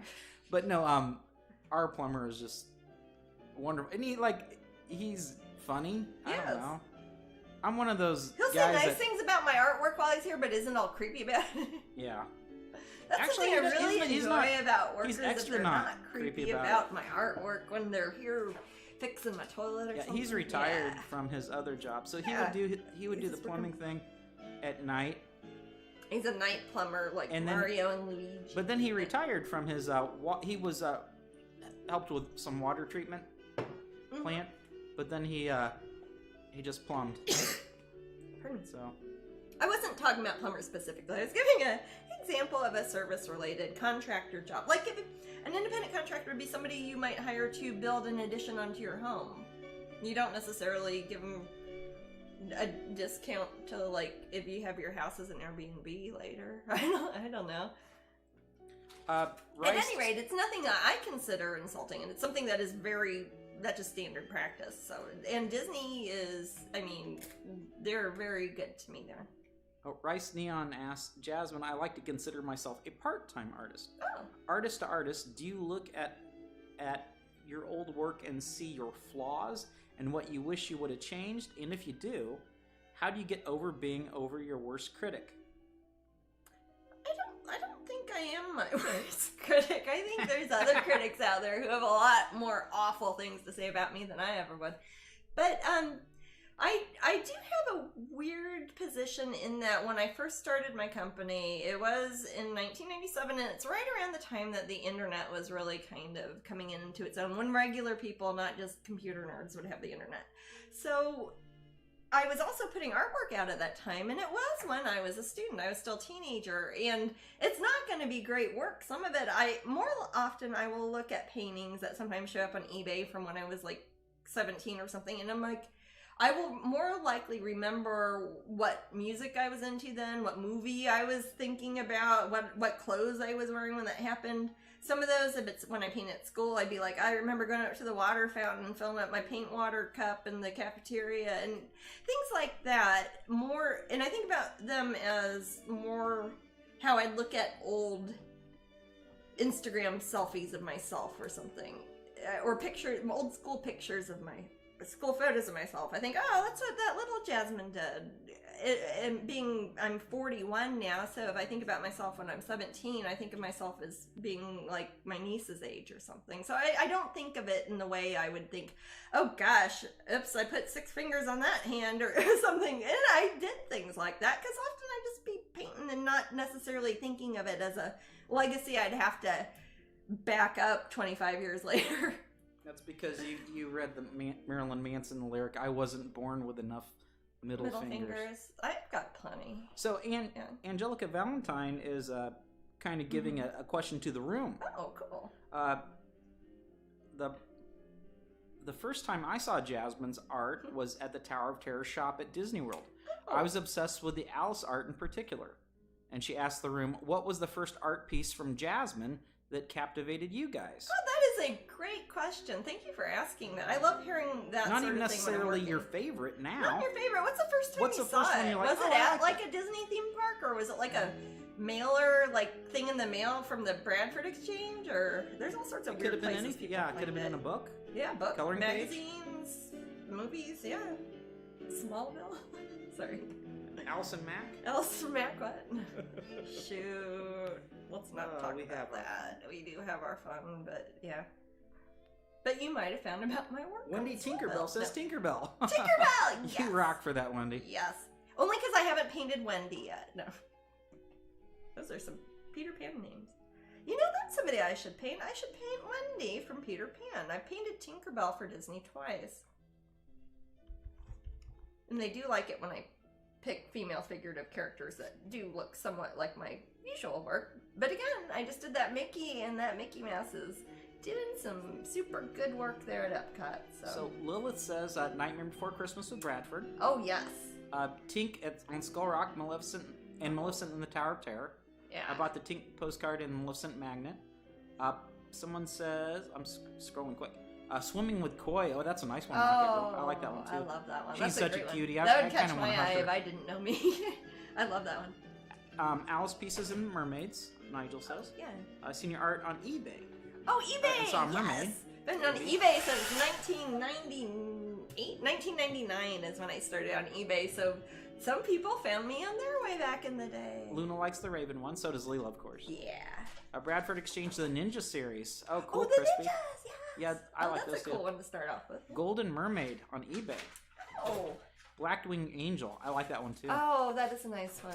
Is that, who is it? Just, I know 2 people. I know Leela has Raven Angel on her back, right? Who is it we know that has I don't know. I think it's in the Blackwing slideshow, Angel? actually. What is it? I think it's in the slideshow, isn't it? It might be there because somebody I saw a tattoo of it very recently. Oh, Ruby. Yeah, Ruby Oh, is. Ruby Dragonling. Yes, That's actually, I bet That most was- people would know that one. a Almost. lot of people do because Ruby Dragonling herself is that one individual statue. That one I've done hundreds of different statues. That one single statue has sold over 100,000 pieces. Like 100,000 different people bought that one single Ruby Dragonling statue. So a lot of people know me from that one little statue way back in the day. It's like the first thing I did with Bradford, I think, or Hamilton Collection, at least. And I do need to tie these straps back. I'm gonna flash that. Oh, Scarlett says she saw us at Pop Gallery. I thought she saw us in town at first, in Celebration here. But she'd know. Yeah, she probably saw us at Pop Gallery first, and then probably talked with us maybe at Hot Topic buttons. Oh gosh, yes. remember People those pins. in the 1990s would remember me from Hot Topic. That was like the first thing you ever got. That's right? like, well, it's the first like thing that I would know. If I went to a mall, I'd be like, oh, I'm gonna go see. I'm at Hot Topic, sort of thing. And that was pretty cool. Rice Neon says Kansas City Dragon Con, I think it was. So like, oh, yeah. which, I wonder if it's that one that Chris did. Not Dragon Con, but, I can't remember what. Not Planet Comic Con, not Krusty Con. What was it? Contraception, not conception, not contraception. Not Cons have such dumb names. Oh god. Con on the Cob, really. That is a real convention. But, I mean, yeah, it's a great I'm not sure. name. I mean, I think Allura, it's that's hilarious. good. Allura! She's one of my first paintings I did that I really, that even today I look at and I'm like, I love that painting. I made her last year, the March pin, I think last year. I did a whole new drawing of Allura. Actually, is it? No, it's over in my cabinet. But, I have that drawing somewhere. And I still look at her and I think that is a really good illustration. She's really kind of symmetrical too. It's sad nobody's ever done a figurine of her other than one illegal company, and I had to have them all destroyed. Oh, I remember that. Was horrible. Which was so sad, and things like that just make me so sad. I don't know. Linda just ordered 7 prints off eBay last week. Oh, excellent. Mimi said Belle's Enchantment. The Wonderground. That's a good well, one. okay, yeah, I like that one's one, from too. a while ago. Yeah. Fairy Bell says Bradford in general. She can't really remember which one. Yeah, there's. I bet a lot of people do that. You just kind of organically like an artist. Yeah, and you're like, you oh, these are those things I see pamphlets for in the mail. Yeah. My first figurine statue was, you've guessed it, Once Upon a Midnight Dreary, says Leela. Incepticon. What? Incepticon. I don't know. Decepticons. Decepticon. Dinobots. Okay. And I have the whole set of them now, says Leela. Yes, the first Haunted Mansion Bride at Wonderground Gallery. We met you for the first time. If there any I missed, I apologize. Thank you. That was a good question. That's a very good question. I love hearing that sort of thing too, because it makes me kind of get an idea of how people know me. Because I'm like, how did you find me? Did like your sister have a shirt of mine, or I never know. Sometimes it's interesting to me. So Jasmine and I we're talking about a few ideas. Since I know how videos work a little bit better, here on Twitch, That's cool how I had that from Lucy. Yeah, I'll actually show it again soon, because I'm sure there are people. Also, I'm gonna need to get up it because you seriously need to fix the straps on my apron. Well, we can do that in a little bit. I'm kind of like. Do you want to do that now? No. Just I want to actually. Okay, so I was thinking. I did use the eraser, by the way. Matt was talking, but I used the eraser to get rid of all the extra chalk dust. So now I've just got the drawing is just all paint. It's just paint on top of paint. There's no more pencil. There's no more chalk dust. And at this point, I can really start thinking about color and shading, and it will stop looking like a flat drawing and start to look like a real little person. Go on, Maddie. Oh, okay. So much like a lot of people sent in, and I'm still getting them. Yes, and still send them. Still send them for a slideshow. Yeah. I was thinking about a 10-second video or so from people. Oh, like if people made their own things and sent them out? Right. Okay. They make a like video, on their phone or whatever? They make a video on their phone or whatever, and I'll just collect them and compile them and put them in the one. And basically they could talk about maybe their favorite piece of art, like their favorite print. Or like what that lady just said, like, how did you find out about it? Right, and you could just have a little thing, and we'll just keep them, and we could play them up here on Twitch for people to watch. Yeah, we could show them for, they'll say so like when we take a break or go to the bathroom, people could watch something like that instead of it'd be cool. It'd be a neat way, because you guys are always seeing us, you're hearing me, rather, but we'd like for you guys to be a bigger part of the broadcast. It is also a fun way for me to actually see stuff put faces to people, because I can watch those things. I don't get to see everything. I don't see the chat room and stuff, so I would enjoy that too, Maddie. So what do you guys think? Do you think that's a good idea, where I think you make a video, and if you're shy, Yeah. you know, you could, You don't have I to don't be know, in have it. you could put the camera on your cat for 10 seconds and talk about your favorite piece or something like that. Yeah, I or don't know if if you 10 wanna- seconds is a I good like it. time or If you 20 have seconds. like, Or I like seeing videos too. Like if somebody had posted one. speaking of cat, there's Jimmy Jr.'s out. Jimmy out Jr. there. Pesto's here. Yep. Okay, sorry. Wild cat outside. We feed in the alley. But I just need some feedback from you guys. If people would show like if they have rooms that have artwork on the walls, or if they have little statues, like if you have a Ruby Dragonling Your or pin- anything like that. yeah, your your pin pin collection? collections, yes, pin collections. Anything that little snippets, you don't have to be in the video. We'd love to show those, and that's a way you can show off what you have or ideas you have. Or if you do coloring pages of mine, I love seeing those too. But yeah, I could put it up here on Twitch for everyone to see. Also, yeah, speaking of, if there is anybody out there who or either hobby or professional level who does have like a YouTube channel, and let's say you do reviews for coloring books and you've done one of mine, or you've done a diamond painting and you've shown it as a video, or unboxings. anything like that. Unboxings. If you've done flip throughs of my books, or if you do readings of the Oracle decks, we'd love to show off some of those. Makeup tutorials. Somebody sent me a link and it was all like they were doing fancy like Hollywood makeup quality stuff to make them look like different paintings of mine, which was super cool. One was like body painting and stuff. If you have videos like that you like to do tutorials on how to color Jasmine art or anything like that, we would love to show those to our viewers also. Yeah, of I course. love how we'll you've just have to suggested vet this, them. and I already have ideas. Yeah, we'll have to vet them. And Well, yes, we will vet them. Yeah. Please keep it family friendly-ish. Well, Yeah. But send your videos to Matt at Strangeling.com. Yeah. And Jasmine will probably, you should post about it. I will. I will Because post I'm about just this kind of blurting information. out things Yeah, here. we're making this stuff up now as you are watching. Yeah, so, Yeah. but yeah, if you guys That would would... be cool. Yeah, would I do like something how like you that, did that would be great. Lucy's video about the app. Right, and also, you know, how you met, if you want to say how you met Jasmine, or a funny story from a Jasmine event or something like that. Or if anybody's coming to Epcot, like in the next times that I'm going to be there, or even if I'm not there and you just want to show off like what the tents look like, if you have a video that you took there, like during the Festival of the Arts, feel free to send that in to us too. We would first of all like to see it, and then it could be something we might share up here. Yeah. We're always happy to give you a shout out too if it is something like if you are a makeup artist who that's what you do is you have tutorials on YouTube. We'd love to tell fans how to find you also. I might clip it, I might add text to it, and I might mess around with the video you send me. So, just keep that in mind too. What's that? Change your name. I'm not going to change your name. No. But you really, really need to identify yourself. Otherwise, we won't know. Yeah, I wouldn't, because a lot of the people in the room, you know, that's like, hey, I'm so-and-so on Twitch.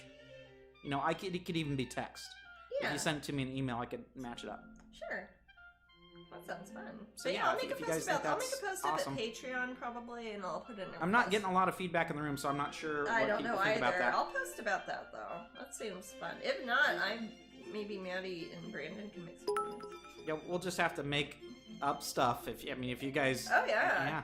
I mean, I'll lie. I mean, I have a plethora of wigs. You do. I will become you. Yes. You don't want that. You don't want that. Matt is gonna guess based off of your screen name what your look and your mannerisms are. Yes. And your political ideas. No, just kidding. Well, Luna says I would do it. I don't have much, but I'm willing. It's this simple, Luna. Let's say you hold up your phone and say, "Hi, I'm Luna. I saw Jasmine's artwork in Soap Opera Digest 20 years ago as an ad." So. And then say hi, room, or something like that. It could, Hi, room. Happy to be up at 12. I'm too shy, but that you don't. You can send you photos. You can talk, sure. And you can point it at your cat. As simple as, "Hey, my name's." I would just make up a name. "Hey, my name's Kimberly, and I found out about Jasmine through this painting called Marie Masquerade. Oh. It's one of my favorites. Gee, I don't have a picture of it, but Matt will insert one here on the video. So you don't even have to have any Jasmine art at all." Yeah, you could lie. You'd be like, "I own this original." Well, Matt, don't do you lie. have stock footage of those in their frames, please? No, Okay. nothing like that. What I'm saying is, I can put up an image as a reference. Yes. so Yes, people know what you're talking about. Yeah, we'll make it look fancy. I don't know if we will or not, but I can say that. We enjoyed the picture of Tigria on Patreon the other day. Is there a reason he or she doesn't make appearances on Twitch? Yes. She runs away. She won't let us grab her. She was a feral cat. We've had her for many years, but she is still extremely skittish. She will come sleep on me at night, but I can't, for example, pick her up and set her on my lap.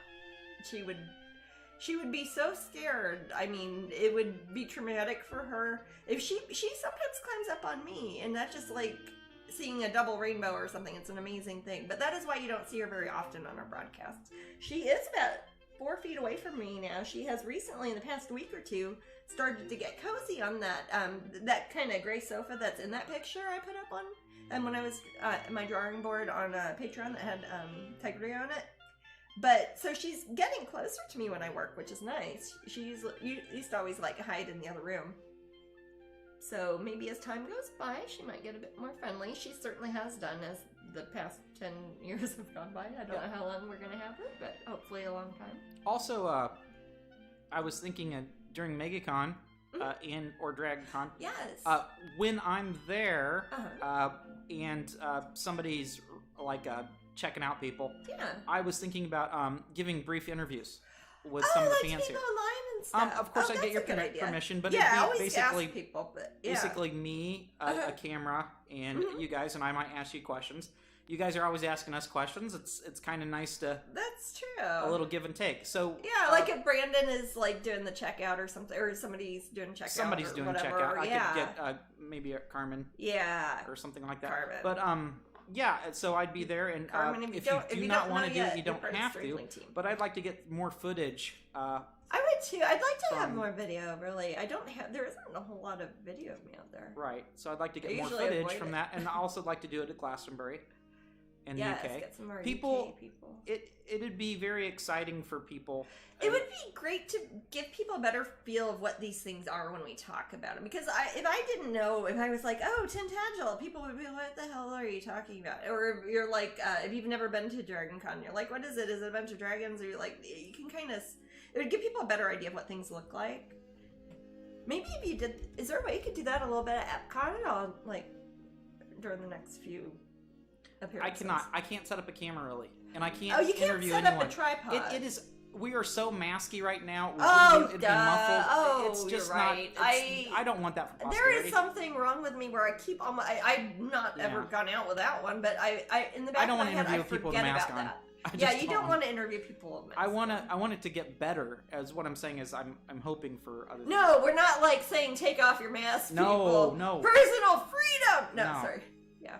None of that. No personal freedoms here allowed. No. Win, guys. Okay, I can never so Jasmine, you want to take your break? I'm going to. Yes, you can fix my apron because I don't want to flash this takes me a everybody second on to TV. get this part ready. Not at this Actually, amount of money. what I can do is I'll put the bumper up, then have the commercial.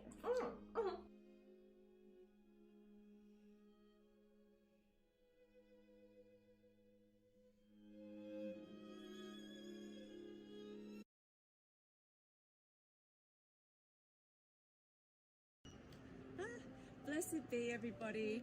Hi, my name's Lucy Cavendish. I am the author of Alice, the Wonderland Oracle, and I'm currently on the road. And one of the things about being on the road is I never know which Oracle card decks to take. So that's why it's really great to have the app with you. Alice, the Wonderland Oracle is about to come out as an app. It looks beautiful, all the images shine so brightly through the screen, and you can keep a diary of all of your readings. Do try it out, I hardly recommend it, and it's lightweight, wonderful, portable, take it anywhere, including on the road, on journeys. Blessed be to you all, and enjoy Alice, the Wonderland Oracle, especially good for times like this when we're going down the rabbit hole.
right, we are back. Oh, we are back. So, we are back, and I know we're going to have the giveaway in a little bit, and I'll talk about that in a moment, but I also wanted to show off, for those of you who are not with us at the top of the episode, we have finished Black Swan. I have, rather. Y'all didn't do anything. And have finished White Swan. I'm showing you these so you'll kind of get the idea of what the difference is between the line art, just the flat design that I used to create the pins with. See, that's the pin, pretty simplified version of it. And this is the painted version of it. That is the full-scale painting that's shaded. You can see there's a lot of different colors. There's background, neat sun happening, reflections. Pretty cool. So what I'm working on now with Valentine Masquerade will basically be the full fleshed out version of this, which is destined to be a little 1-inch metal pin design. And this will be the more realistic painting that accompanies her. Now I've transferred the sketch, that's what I did this past hour or so, mostly 2 hours, was tracing over my original pen and ink line art design. You might remember this. Now it's all messy and not worth anything, which is why I printed it out on a piece of typing paper instead of trashing my actual nice little pen and ink line art. So I am going to start, now that I've erased all that blue chalk mark powder that Matt thinks is made out of Smurfs. I'm going to run these back real quick because I don't want to get paint on them. They got enough paint on them.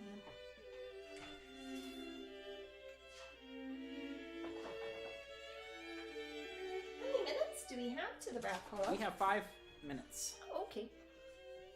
5 minutes.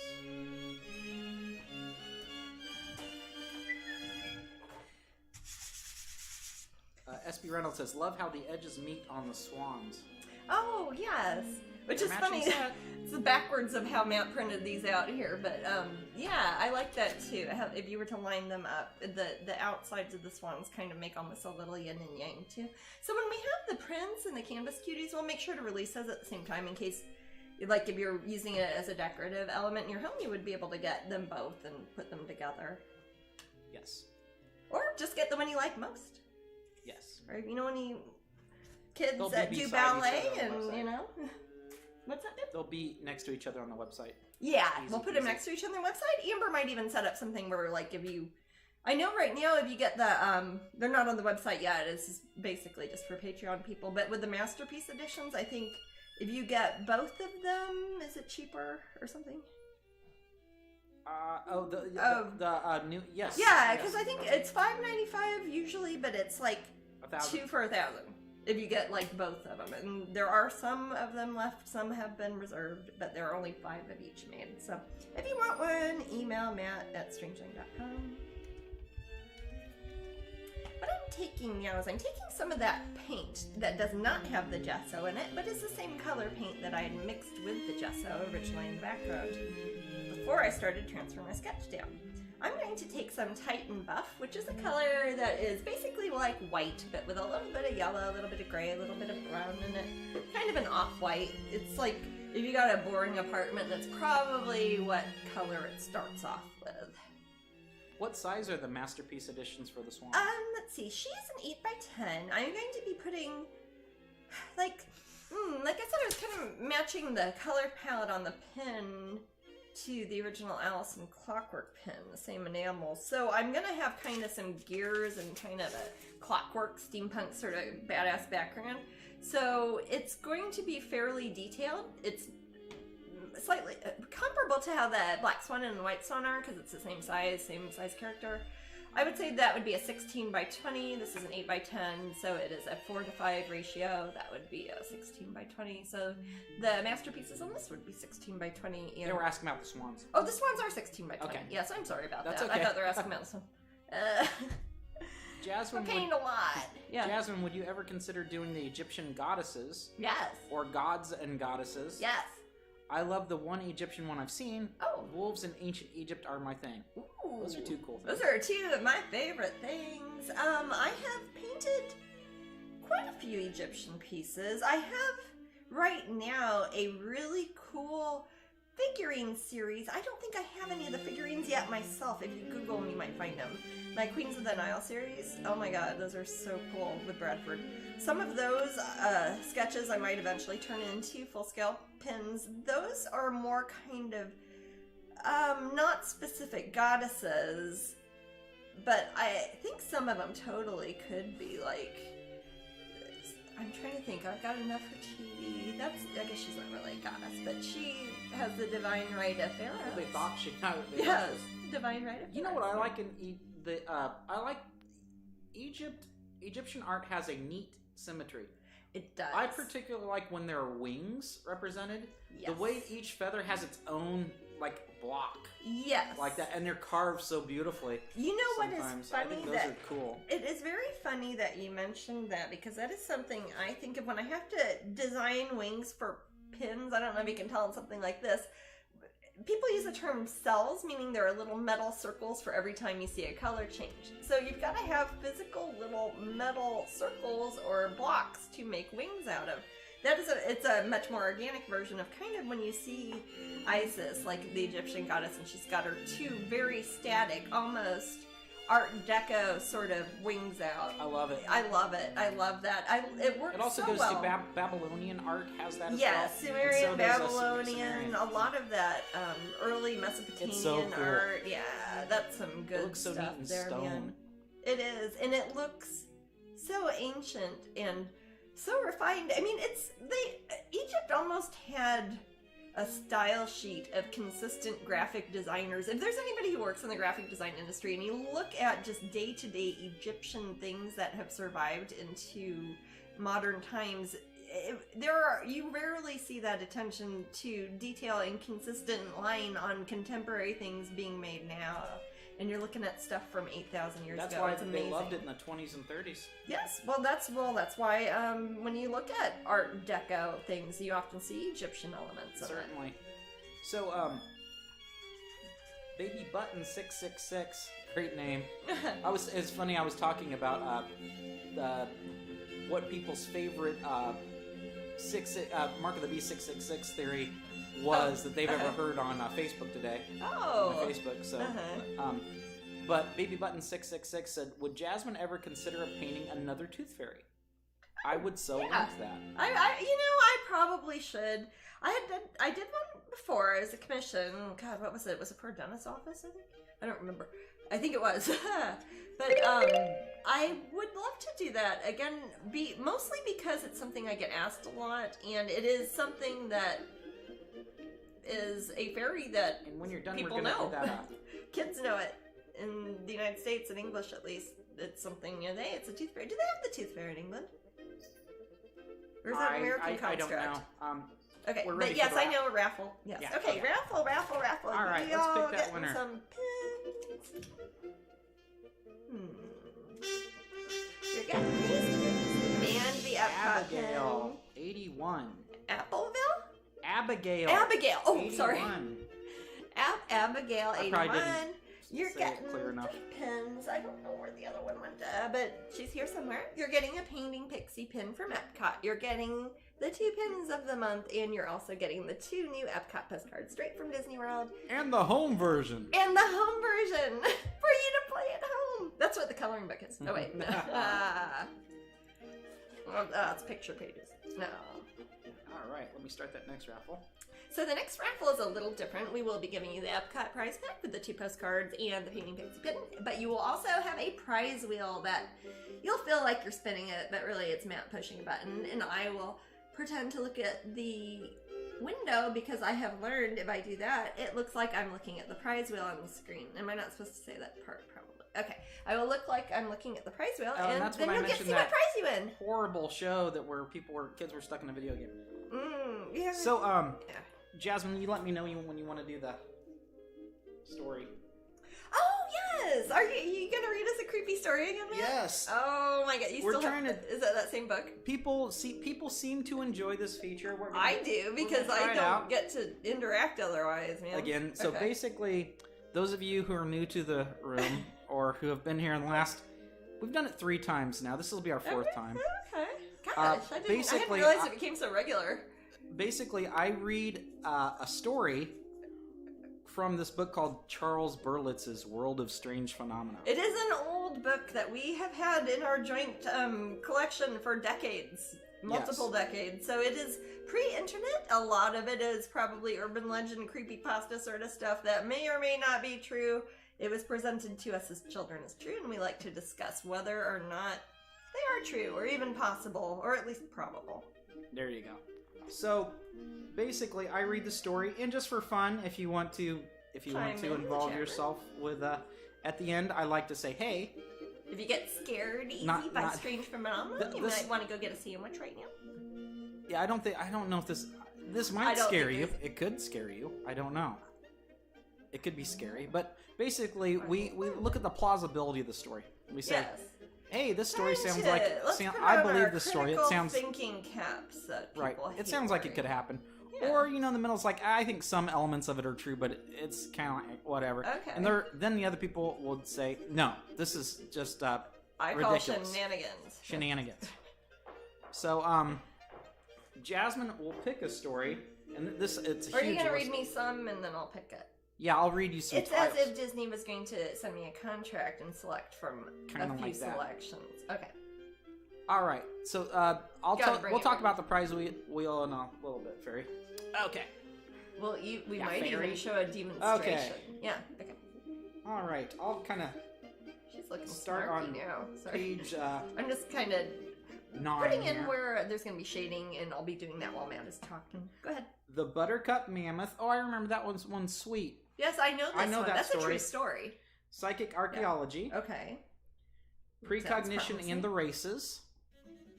Huh. A phone call from the dead. Do you think the races means like horse races? Yes. Okay. Okay. That might be Psychic okay. vision. I don't think there's anything. There's probably nothing too problematic, and then I don't know. We'll see. Ooh, Pitchforked Witch. Okay, we want that one. You want Pitchforked Witch? I want Pitchforked Witch. All right, now. we'll check it out. Okay. Page 63. Pitchforked Witch. Pitchforked? As if... Past tense, pitchforked. Okay. I've not heard that as a verb at all. Okay. I can always... You guys want to hear a witch story? It's not a ghost story. It's not a other sort of story. It's so there's ghost stories witch story. And there's witch stories. This might be scary. I'm not scared of. Oh, someone said Frakes. Yes. Okay, Blob Help. Now yes. that was a television program. I remember that Jonathan Frakes show. Yes. Oh. That's all I saw was Blob Help say Frakes, and somebody mentioned it. Yes. Above. What is it? Beyond Belief? Was that the name? Yeah. of Oh, it? he had yes. Beyond. Yes. Beyond was Belief. It Beyond? I don't know if it's Wait. Beyond Belief. No, am I thinking Beyond Bizarre with the drunken narrator? Beyond Bizarre. Yeah, it's kind of like that. Yeah. A good call. So I love that. Was it Beyond Belief? I don't remember. Okay. Aw, Glenda says, I so love to hear Matt reading. That's sweet. Aw, yes, Maddie, make us cozy. All right, well, grab your tea then. Yeah. Pitchforked Witch. I'll have my kombucha. Yeah. All right. The police were perplexed by the brutality of the murder. Charles Watson, a harmless old man, had been pinned to the ground by the two-pronged pitchfork thrust through his throat. Okay. From his chest protruded a hedge-slashing hook, another familiar tool of Warwickshire farmers. Oh, it's in Britain. Maybe. Oh, I guess it'd be Warwickshire. Warwickshire. Yeah, I'm pronouncing the American way. Warwickshire. It's like if farmers. Davis had his own shire. Yes. Warwick. Locals brooded darkly at a ritual witch murder. But there weren't... This already is begging a lot of questions. What? Okay, I don't mean to interrupt. But there weren't supposed to be any witches in February of 1945. It was such a March thing. Wait, is this the last witch who gets put to death in England? That was 1940 something. Remember, she was the one who... That was in the 60s. She wasn't. No, it was in the 40s because it was during World War II. I don't know. Well, we'll see. Maybe it is. Okay. Locals brooded darkly of a ritual witch murder, but there weren't supposed to be any witches in February of 1945. Not even in war-ravaged England. Okay. Yep, it is in England. Yes. Since the Bobbies had few clues to go on, They called in the famous Superintendent Fabian of Scotland Yard. Ooh, Scotland Yard's getting involved. Yeah. And Bobby's our policeman, but I think we probably all know that. Oh, I could go on and on about the McNaughton Multi. Yes. Okay, sorry, I won't. Although Fabian spent months on the case, he was never able to bring a suspect to justice. Who killed Old Man Watson then remains a mystery. But Scotland Yard finally figured that he had been perceived as a witch. Certainly Watson's eccentric behavior aroused the suspicions of his neighbors. He kept to himself mostly, sharing a thatched cottage with his niece. Spurning the camaraderie of pub mates, he bought his cider by the gallon jug and drank alone. Well, maybe that says enough. So basically we have this lonely drunk who lives with his niece. Oh God, his niece probably like has to do his laundry and shit and like cook food for him and he's never even there. Ugh. What? Gossip, however, centered around Watson's other peculiar habits. He was given to solitary wanderings in the wilds of Warwickshire. Is that alliteration or whatever? His name's Watson. Wilds of Warwickshire. Wanderings. Okay, let me read it again. Gossip, however, centered around Watson's other peculiar habits. What were those habits, Jasmine? Well, apparently he'd wandered the wild woods of Warwickshire. What was it? So Watson, who they described as a harmless old man earlier, was given into solitary wanderings. Well, that sounds pretty harmless. In the wilds of Warwickshire. Was he picking up trash? Maybe he was just an anti-litter bug. That's where he was frequently seen and heard communing with the birds of the air. Oh shit, I do that all the time too. Oh God, I need to stop cussing. Sorry, thank you. This is why I do this show in between 2 Epcot days. Someone said werewolf. Werewolf. Werewolf. Mic drop. Yeah. It's a werewolf. Time. Yeah, it's got to be a werewolf. Okay. So, Watson said he had his own understanding with them. So this drunk guy. They have an agreement. So we have this old drunk. Yeah. Who lives with his niece, and he walks around in the woods and he talks to birds. Does he know the language of birds? I mean, is that not the most common COVID situation? That is how I spend every morning. Did he also wear a mask and watch like news constantly? Does he sometimes buy protein cookies at 7-Eleven? He probably does. Okay. All right. He also raised toads in a small garden. I'm starting to like this guy. Oh my God, is this me? Okay, so this guy, someone says, that is how he raised toads. You heard me right, toads. Well, he must have had some sort of water because pollywogs live in the water just like tadpoles. I don't know. This guy's starting to rock. I love this man. Who pitchforked him? Yes. Rumor had it that he had hitched them to miniature plows and followed them across the fields at night. This is the singular most best thing I've heard today, my love. That's adorable. So he raised toads and they plowed fields together at night. Tadpoles. Oh my God. That is adorable.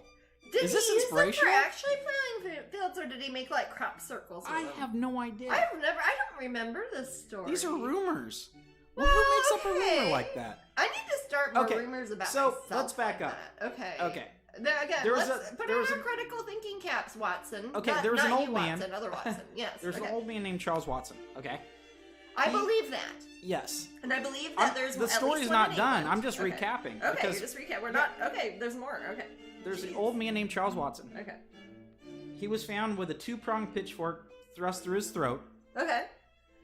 What we know about him. We know he was drunk. He didn't like his pub mates. He did. You know what? That is not him being drunk. I would say in England there's an idea of getting your drinks when you go out. He drinks There's alone. Another idea of buying your drinks at the local offie and taking it home and he gets a couple 3 liters and takes them back to his house. And it was COVID times.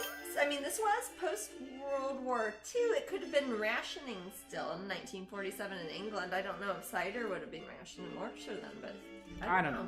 Anyway, he lives with his niece. Giving him out. He's in not a thatched... old drunk. Okay. He lives my thing's not flashing. Can you make sure my camera's going? Sorry.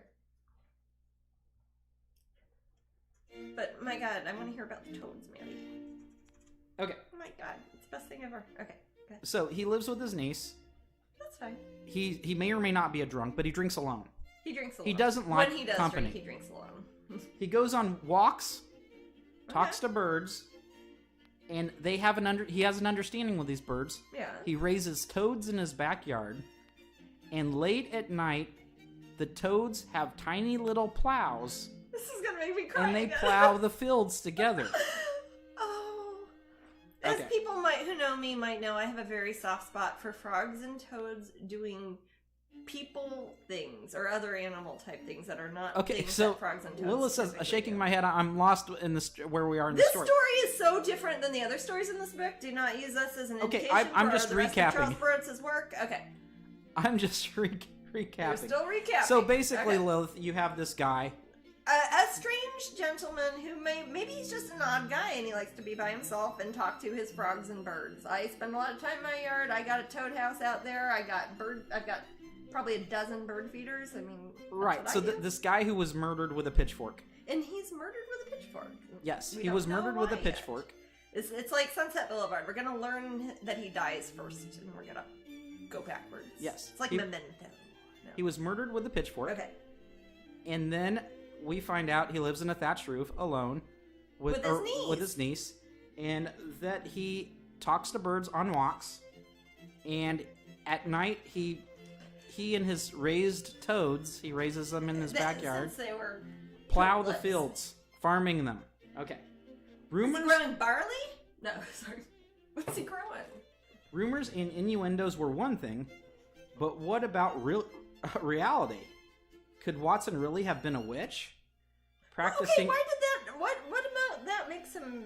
Is it because he bewitched? It's the toads? because Is you he know, profiting off of? however their much hard I work? might want to have a toad plow a field, He did a shite job of it, wouldn't he? He's like that tall. it doesn't matter. I Okay. wouldn't be able to convince a toad to do that. No. A witch might. Maybe if he just could talk to him. Maybe he could talk to birds. That's true, though. Witches can talk to birds. Babies can talk to birds. They usually forget when they're about 2. I didn't say that. Jasmine did. I'm not sure what you There are said. several books about it. The Mary Poppins books, like John and Barbara. Those are fictions. Yeah. Okay, but what about the reality? They were. Could Watson really have been a witch, practicing his craft openly and holding his neighbors in fearful thrall? Why would they be afraid of that? I guess because it's strange? Regardless of one's belief, on a cold winter's day, Watson was brutally murdered beneath a willow tree. The only motive Scotland Yard could uncover was that of witchcraft in the first degree. So, Good job, Scotland Yard. You really So I guess pulled the it all question out on that is, one. What? was this guy a witch? And that is just bizarre. So, Well, who killed him? they don't know. It was never solved. It doesn't seem. It seems like. Do they mean? Are we supposed to think about Pitchfork and think about like all the villagers going to get Frankenstein's monster or something? You know, like the villagers rose up against this toad breeding witch and they just stab him, They just want his frogs, said Lena. like Giles Corey. Huh? So, there were They want rumors. his toads. I think the problem with the story is that there's two problems. One, I can come up with a lot of problems. but One, go he ahead. had rumors about him. The other one, he was murdered. Yes. So people are trying to say, why was this guy murdered in cold blood? Well, the only reason we could figure out is because he was a witch. Oh yeah, wasn't that the guy who, herded toads and like made them plow the fields at night Yes. and Maybe talk to the birds? toads got And him. he would not drink with us at the pub. He must have been a weirdo. Maybe it's. I don't know. Maybe the toads So what do you guys rose up think? against him. Maybe he was an unkind master. Do you guys think that Watson was a witch? No. Do you think there's I what's the don't. truth? There's like some truth to his witchery? I Or suspect. yes, absolutely, he was a witch. He might have been a witch. I don't think that has any bearing on why he would be murdered Oh, or he had that wicked be toads. justification. That doesn't mean you get to murder somebody just because you don't agree with their belief system. I think the But- person that wrote the story licked a toad. Probably. Maybe that's why he's raising toads. I mean, that's actually for financial gain, maybe. You know? That was pre-internet, though. Nobody's going to buy toads on mail order. Anyway, I personally think it is a silly story. I suspect I don't think he was a witch. I think somebody killed I think this poor his guy with a witch. niece probably killed him because she pitchfork. seems to be the only person who knows him. She seems It's to the be living only with other him. person mentioned It's the only other person besides the mentioned in the detective. story. She probably would inherit his thatched Toads. roof cottage and his magic toads. I think his niece was really the witch, and she pitchforked the uncle to get his meager income and to not have to do his laundry anymore. And toads? And he might have been abusive. No, I don't know. Toads. Okay. That's my guess. Leela says, gotta find a toad figure with a little plow for Jasmine now. Yes, little frogs doing things like people things. I mean, or at least tag me in a photo. I like that sort of thing. You don't have to give me stuff, but tag me in a photo, and if you see funny frogs. That was a weird story. There were these.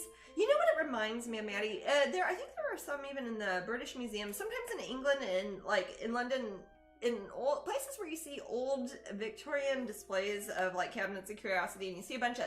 Sometimes there'll be like kittens that have been stuffed and made to wear clothes. It's very depressing. But there are often taxidermied frogs and toads in England from maybe the late Victorian era, 1890s-ish times, and they'll be with tiny musical instruments, and they'll be like a whole symphony orchestra, and they're real toads that have just been killed. Well, no, they were found died of natural causes, and then they've been shellacked to death, and then they like make them like little people. They're creepy as hell, but they're kind of adorable. No, Leela says You've she. seen some, maybe. I'm not into. The kitten ones are just sad. Nobody like- needs that I many don't like dead stuffed kittens. Leela says, I'm on it. She's gonna try to find that plow. Yeah. And Mary Kay says, just don't blame the toads. No. I will not. I will never blame the toads. Or the Hey, birds. A toad has arrived at our front door. So it Mary. reminds me of when What's we that? hear of kings talking to the menagerie of birds, Yes. which I think was more common than we know. Yes. And I think what it really was the king trying to reflect upon his own wisdom, thinking the birds were feeding him cryptic info, but it's himself asking himself questions. It's funny that you bring this up, and I swear I did not know you were going to talk about this, but one of the sub-series in my Enigma show that is coming out, Corey Helford Gallery, January 8th, 2022, downtown Los Angeles, I have a series called Ornithomancy, which is the whole practice of listening to the songs of birds or seeing when birds show up in order to get secret messages from them. April says it was aliens. That's always a good guess. I mean, I'm not saying it was aliens. I like all frogs and toads, except the toads where the babies are out of their backs. Freaks me out. I love that, actually, love Jajoki. them. It's like they have this I think it's wonderful cute. sort of mesh of. It looks like if you ever go to a, says the vegetarian, if you go to a butcher shop, if you see tripe, like beef tripe, it looks like their back is made out of that sort of fibrous stuff, like the inside of speakers used to be in the 1970s. It's that sort of material, and it's on the frog's back, and all its little babies hatch out. It's Aw. adorable and disgusting. But and they get enough moisture that they can form into little frogs. Yeah. That's And so they can funny. whisper Clarion, and then they get little legs, and they still have a tail for a little bit. And there's hardly anything lovelier in nature. And the frog's Then when just you walking see- around When thinking you see the nothing's little weird. frog, or maybe when you see the tadpole, and he's still got his little little leggities, and he's still got his tail. And it's like, what is you, my little friend? Night, Your Leela. Magic gift. Good night, Leela. I hope you enjoyed your scary, weird bedtime story.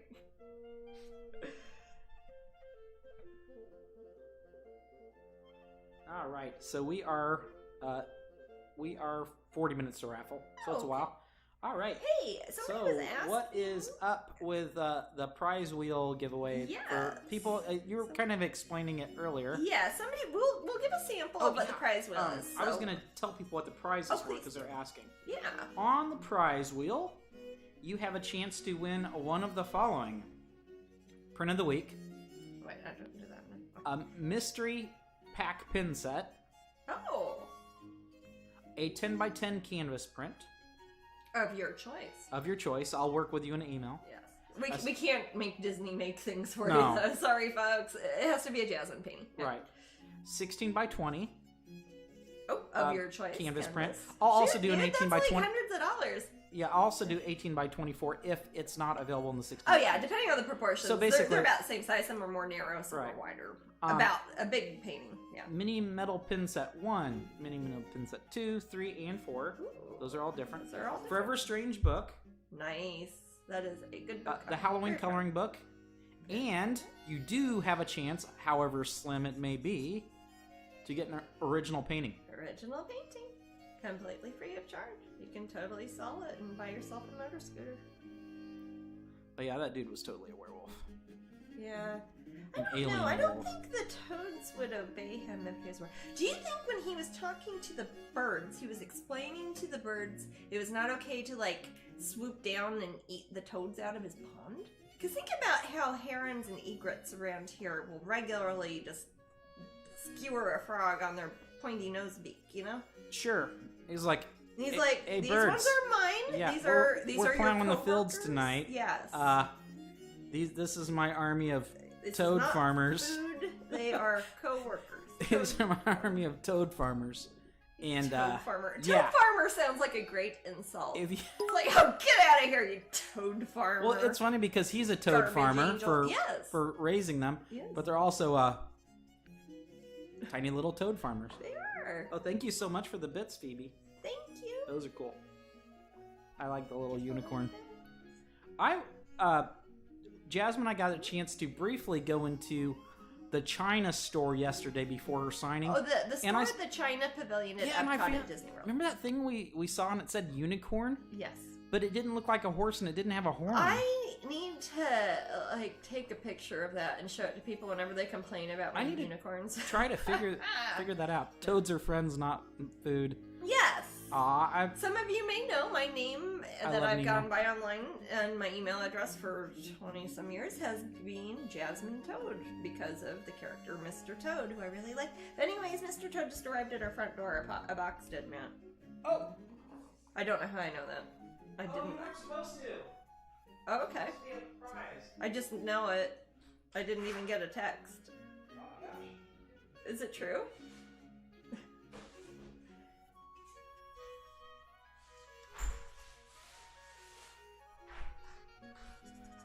No, I saw that I was gonna get something later today, but I didn't know that was it. Is this a surprise?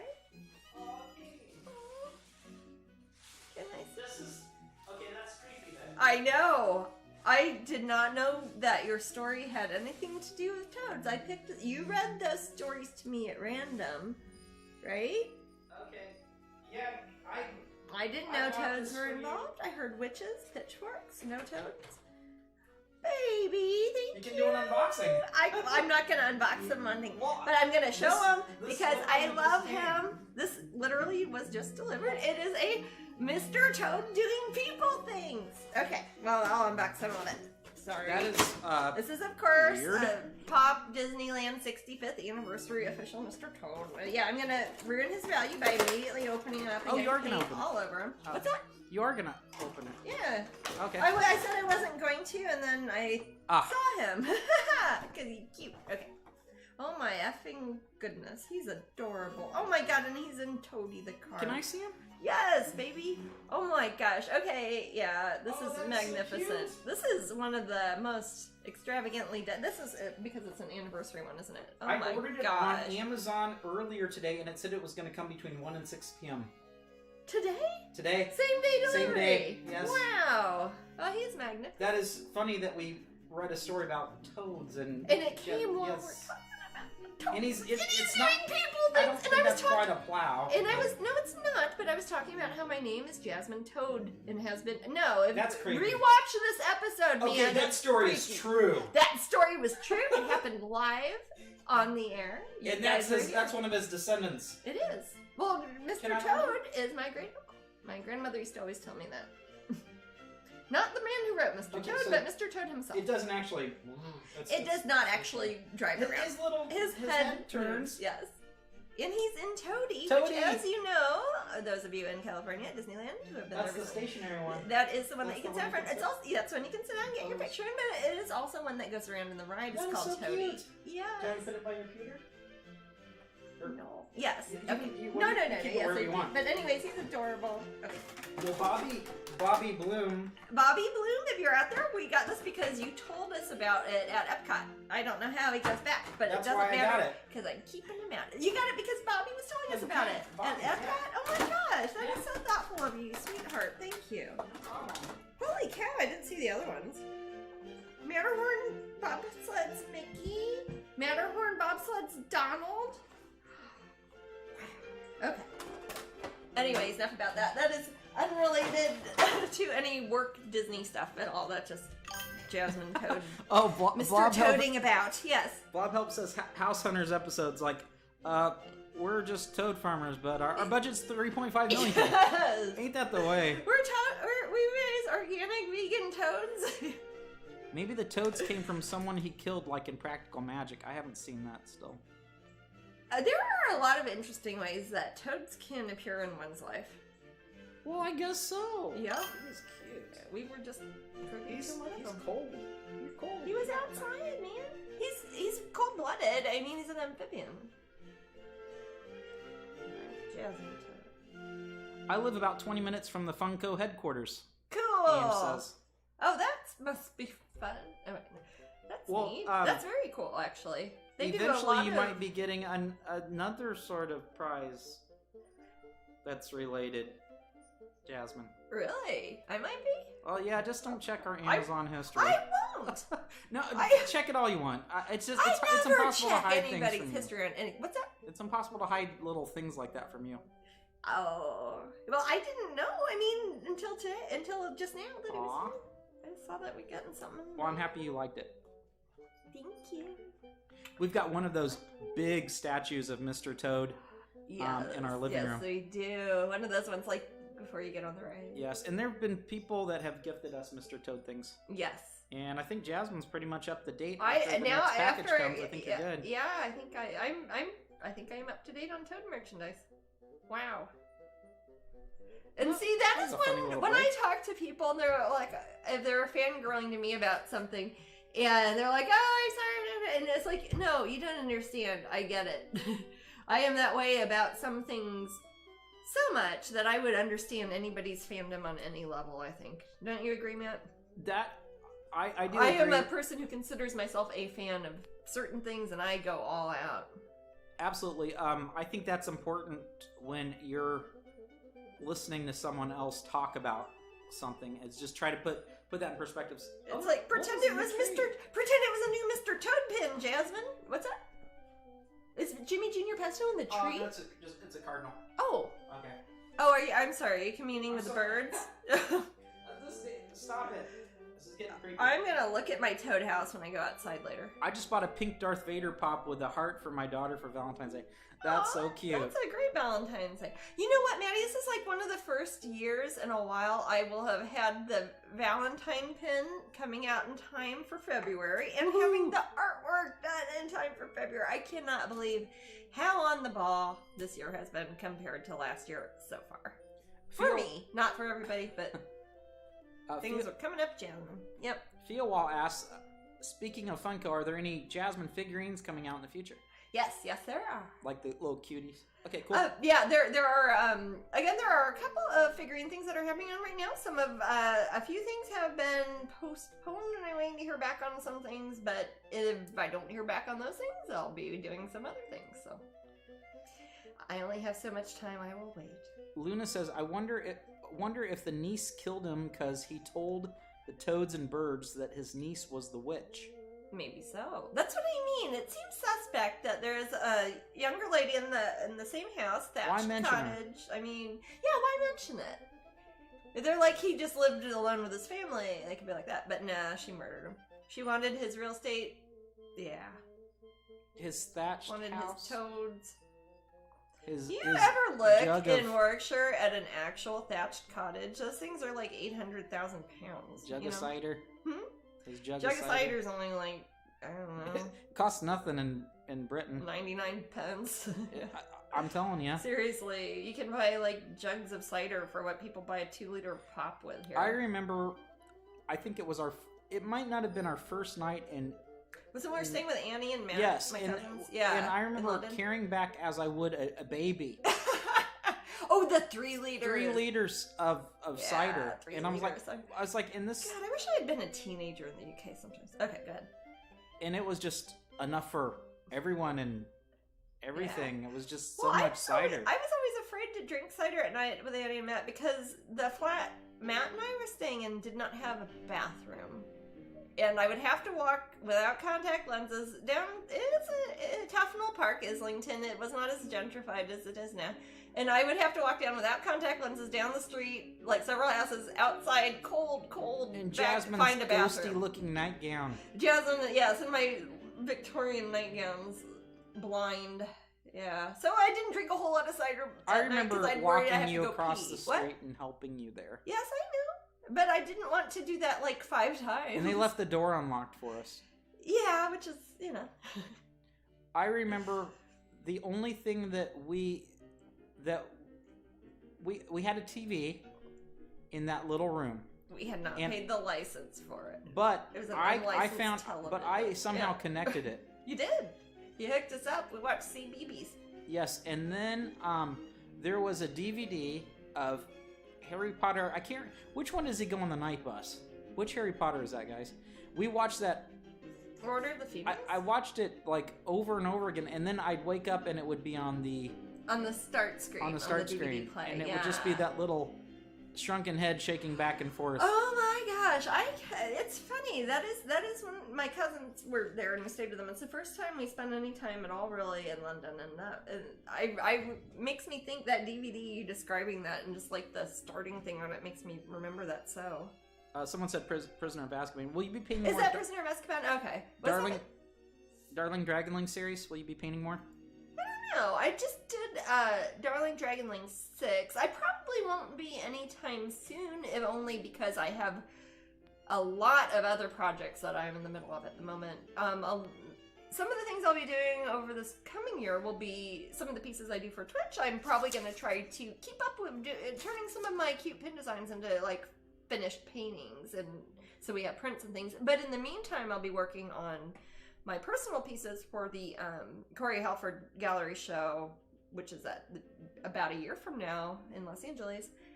And I don't think I have any like Dragonling type pieces I have planned for that. So unless I just find like some spare time and do a crowdcast or a Twitch, I might. We'll see. I don't know. I've been doing this a long time. I'll probably be doing it for a long time. So. Has anyone in the room seen WandaVision yet? Nope. There have been 2 episodes so far. This is the Marvel show? Yes. Mm-hmm. It's funny, I was just talking about Marvel. Very, very, very strange show. Is that when you're talking to Todd about it? The Pop Gallery? Yes. Yesterday? Okay. Little Cherub says, I want to see it. We watched them. They're good, says Lisa. I saw both of them, Jojokimo. I'm very much enjoying them. I have not seen them, but Matt said I might like them. People are saying, not yet, still waiting to watch it with my husband. I think that there are some people that did not like. It's really good if you love Bewitched. I do. There are some people who are like, I don't know what to think about this show, and they're like, they kind of left because it doesn't seem like normal Marvel. Well, but it only So it has 2 confuses them. seasons or two episodes. You said, yeah. How would you even know? I guess you could tell if it's not your bag. Yes, it is like the Dick Van Dyke Show or Bewitched. Okay, well those are often shows I am more familiar with stuff from the 60s sometimes than I am like newer stuff. I might think that's funny. So there are some mixed reviews, but I think it's cool. Is it a comedy? I don't. It is comedic. It's comedic elements to it. It is more like, again, it's more like that episode of American Dad with the Nighthawks. Oh, Nighthawks. There's a creepy element my favorite episode of reality. Dad. I don't like. Yeah. That's trying to pierce this otherwise that perfect feels like world. a Twilight Zone or something. So yeah, it's very strange. I think the House of M storyline is coming. Devil in Detail, so many Easter eggs and stuff to pay attention to. Yeah. The camp was a little over the top for me. Oh. I like the camp, but that's me. I want to see the one with Falcon and Winter Soldier. Is that another show they're doing? Like a Wonder and Vision have a show? Maybe so. Disney, again, this is not a paid commercial for Disney, but Disney's Plus is really putting a lot of effort into making original content.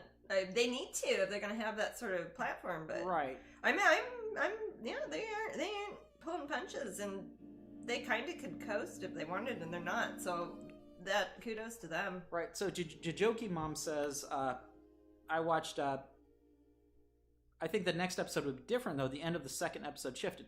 What I think's happening, Jajoki, is if you look at the No hairstyle. spoilers in case somebody hasn't seen it. Though I In the don't. room. There's only been 2 episodes. Oh, okay. I'm not sure if it's really could be spoilers. Probably not then. Okay. If you look at both episodes, notice that the hairstyles changed. A few other things changed. Their beds were put together, for example. They are coming out of the 50s. They went into the 60s. I think they're going to move Their beds into the come together. 70s. Do you mean like beds then come the together 80s, like then if the it 90s. was... What's that? Do you mean their beds come together like how they used to in the 50s and 60s? They have showed- separate Dick Van They'd Dyke have to have beds. twin beds, and Yeah, then or they were I Love allowed Lucy. to have a double bed, but you had to have a foot on the ground. Right. Okay. And they have like a comedic argument, and then yeah. finally Wanda says, and she pushes the beds together. Ooh. That is symbolic of times changing. I see. Yeah, so that is, I feel, we're just moving forward in time, and you think each episode will be a different decade? Is that what you're Yes. saying?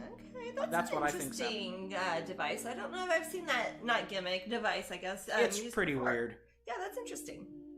It's weird. I call it high concept. Other people are saying it's just dumb. So There I is don't a know. fine line, and it's very subjective. Yeah, it is. My gosh. But I mean, I'm not gonna. I wouldn't rule out anyone's opinion. That's not fair. But No, you can't tell somebody like their it. opinion is dumb. That isn't how things work. Not if it's something subjective about entertainment. yeah, but it has one element I see in it that remember the Tobey Maguire / Reese Witherspoon Pleasantville. Spider-Man? Or is that Pleasantville? Yes, Pleasantville film? yes. I know that because It everybody tells me that Celebration looks like Pleasantville. Yes, it has aspects of that. That would be the only thing I think, besides something like Nighthawks or Twilight Zone. What about like Truman Show or something? Yeah, a little bit. Like It could be. It's Truman Showy too. The way you're describing it kind of sounds like. Right. I have not seen it, so I have there no are. idea. Okay. I've seen Truman Show. There not could the be Wonder something very. Someone mentioned the camp in the room. Camp would be a very creepy cover for something evil. Yes, well, that's like why clowns are evil. You know, Sure. It's like why Sure. it is a silly clown with makeup. You know, Right. well, there's lots of reasons. So for it that, seems but like yeah. there's this. I mean, this aura because there's such a falseness to everything. It's a disgusting purity. Like a veneer Of absolute veneer. But there's something else going on. saccharine excess. Yeah. Okay. Oh, okay. Does somebody Siren Moonbee explain? says, I think Dottie is Mephisto, who creates the Oh. twins. That goes into the Marvel Universe a bit. But they're going to Wonder have... Twins form a Right. bucket. But of the wonder. fact that they know, both Wanda and Vision know that they have powers, or that they're weird. They know that they are. Do they know each other? Or they just know themselves? Yes, they absolutely know each Oh, other. okay. They hide it. But they hide it like Bewitched. how Samantha would hide it in Yes. Bewitched, or Jeannie would hide it in I Dream of Jeannie. Okay. Jajoki Mom says clowns are evil. Lilith says killer clowns from outer space. Yeah, I've seen that. Yes, exactly. I know the That's- classics. I mean, come on. Right. And that's why the character Pennywise would come to children as looking like, I mean, I don't think he really looks peaceful ever, but it's the guys. It's the... Yeah. The fact that something... something that would represent supposed to be innocence would cheesy destroy and you. funny and delightful. But I or love when it's whatever. overly cartoonish like that. It's Okay. kind of cool. Okay. I'm trying to think of another time when camp is used as a way to not mitigate the creepiness, but aggravate the creepiness of a situation. Like in a film. Like when there's okay, well, that's not really creepy, but a little bit like how like how the Stay Puft Marshmallow Man, like Yes, in, absolutely. in Ghostbusters, how it's Yes. this big goofy, silly, cheesy thing. It would be like seeing, I don't know, Yes, the because... Michelin tire dude or something. Yeah. Yes, because Ray says, I thought of something that could never hurt us. Yeah, it'd be It's like the if Stay Mickey Puft Mouse was Marshmallow. or something. Yeah, Right. something that you'd see as like a harmless, goofy, and ultimately powerless, sort of sad creature almost, but it's something that takes over. Stepford Wives. Yeah, that's an example. Yes, that's a very good example. You know, that's another town this place gets. Yeah, our town. The prisoner, kind of like the village. The what? The village, like yeah, the prisoner. The prisoner. Yeah. Yes, very good show. But it's funny because it's almost like more conceptual Uncanny Valley. Yes. Is there a term versus is there a term for Uncanny Valley that relegated specifically to visual media, or is that as far as I know, but I could be wrong. Okay. If you apply it to more abstract concepts, it should be. Yeah. I mean, like music, like you see music sometimes used as campy music used as a device. Like if you have a upbeat, with the hidden stupid meaning? 60s song and you play, or like the stupid Purge, like things like when you play upbeat music and you're just beating the tar out of everybody. That often done in satire, like American Psycho. Yeah. Okay. Yeah. American It's Psycho hip to be is a bit of square. that. Yes. Yeah. Things like that. Yes. That's getting I there. think I must enjoy that sort of thing. Because it's just very funny. Very Bad Things with Christian Slater, also Heathers. Yeah, okay, yeah. Heathers has kind of got that thing going on too. So, okay, how about like some David Lynch Death stuff? Becomes Her. Yeah, Death Becomes Her, I could say that. But David Lynch things, like how you'd have like vaguely wholesome looking 60s housewife stuff, but there's like a gross ear on the sidewalk. Get Out. Get Out. That's a very good one. example. Yeah, you've got all these waspy kind of weird catalog looking people, and you've got the one dude who's real there, and yeah. Wild Things. I don't think Wild... Is that one with Buffy in it? That Wild Things? That Bill Murray vehicle, No, Wild Things. Wait, that's Wild Things. No, I don't think that would be one. It is kind of tongue-in-cheek. It is not as serious as I think people wanted it to be a serious movie because it carried a lot of NC-17 with Nev Campbell. Bill Murray was the comedy lawyer. Bill Murray is great in it, actually. And, I mean, it's not a good movie, especially, but I like Bill Murray in it. I remember. Matt Dillon was in it. Matt Dillon is in it. Yeah. Yes, he's the main guy. And that monster from the hit movie Invisible Man. Kevin Bacon. Kevin Bacon. Yes. Is Hollow Man. Actually, WandaVision is on Disney, Nigel. Disney Plus. Since it's or at least in the United States, it is. It is everywhere? Specifically made by Disney Plus for Disney Plus. Oh, I know, but at DisneyPlus.com. I understand, but some countries have Disney Plus as part of something else, so I don't know. I don't think so. Disney Plus, I think, is Disney Plus. For example, they have a different thing in China. Well, that's called something completely different. Okay, whatever. Stir of Echoes. Stir of Echoes. I saw it with you in a theater. It has Kevin Bacon in it. Quite what we're talking about. But... No, that has people acting as if Nigel has they are Disney Plus. Excellent. Yep. Yeah. Right there. But yeah, that's also a thing where people are acting as if they are wholesome in order to cover up something festering. That's always a reasonable device. That would be Stir of Echoes. Almost literally in Stir of Echoes when you think about that being like their family rec room, and they've literally kind of plastered up the wall over the girl who was killed. A character who encompasses that would be Umbridge. Yes. From Harry Potter. Yes. Yeah, she's got all her kind of chintzy kitty cat Bradford collectible plates and everything, and is dressed like a, middle-aged Karen housewife mom or something, and is horrible and really, Death Eater, really. Yeah. I got, I'll say it's anonymous. Somebody sent me a message, but I think it's okay to mention in the room. The show Weeds, how they kind of live in a perfect neighborhood. Oh, yeah, that's it. Yeah, it's like they're kind of in a planned community, and it's like supposed to be good schools and all this, and really you're like just barely scraping by and you're selling weed the whole time. Yeah, but a lot of these examples are not supernatural. They're not supernatural. That's true. Those are more using human stereotypes to cover up other human stereotypes. Yeah, but it of course is a great example. It is a very good example. It reminds me of the old trope, I can take any form you please. Yes. And they're really not them, and how about this one? Yeah. It's like all of them are gonna have a creepy carnival vibe for no apparent reason. Exactly. Yeah. Exactly. Okay, Nigel. Nigel added it to the watch list. I'm not sure. Which one? It's very Americana. Oh, the Wonder Vision? WandaVision. Oh, what? Wonder. Jesus, I keep saying Wonder Vision.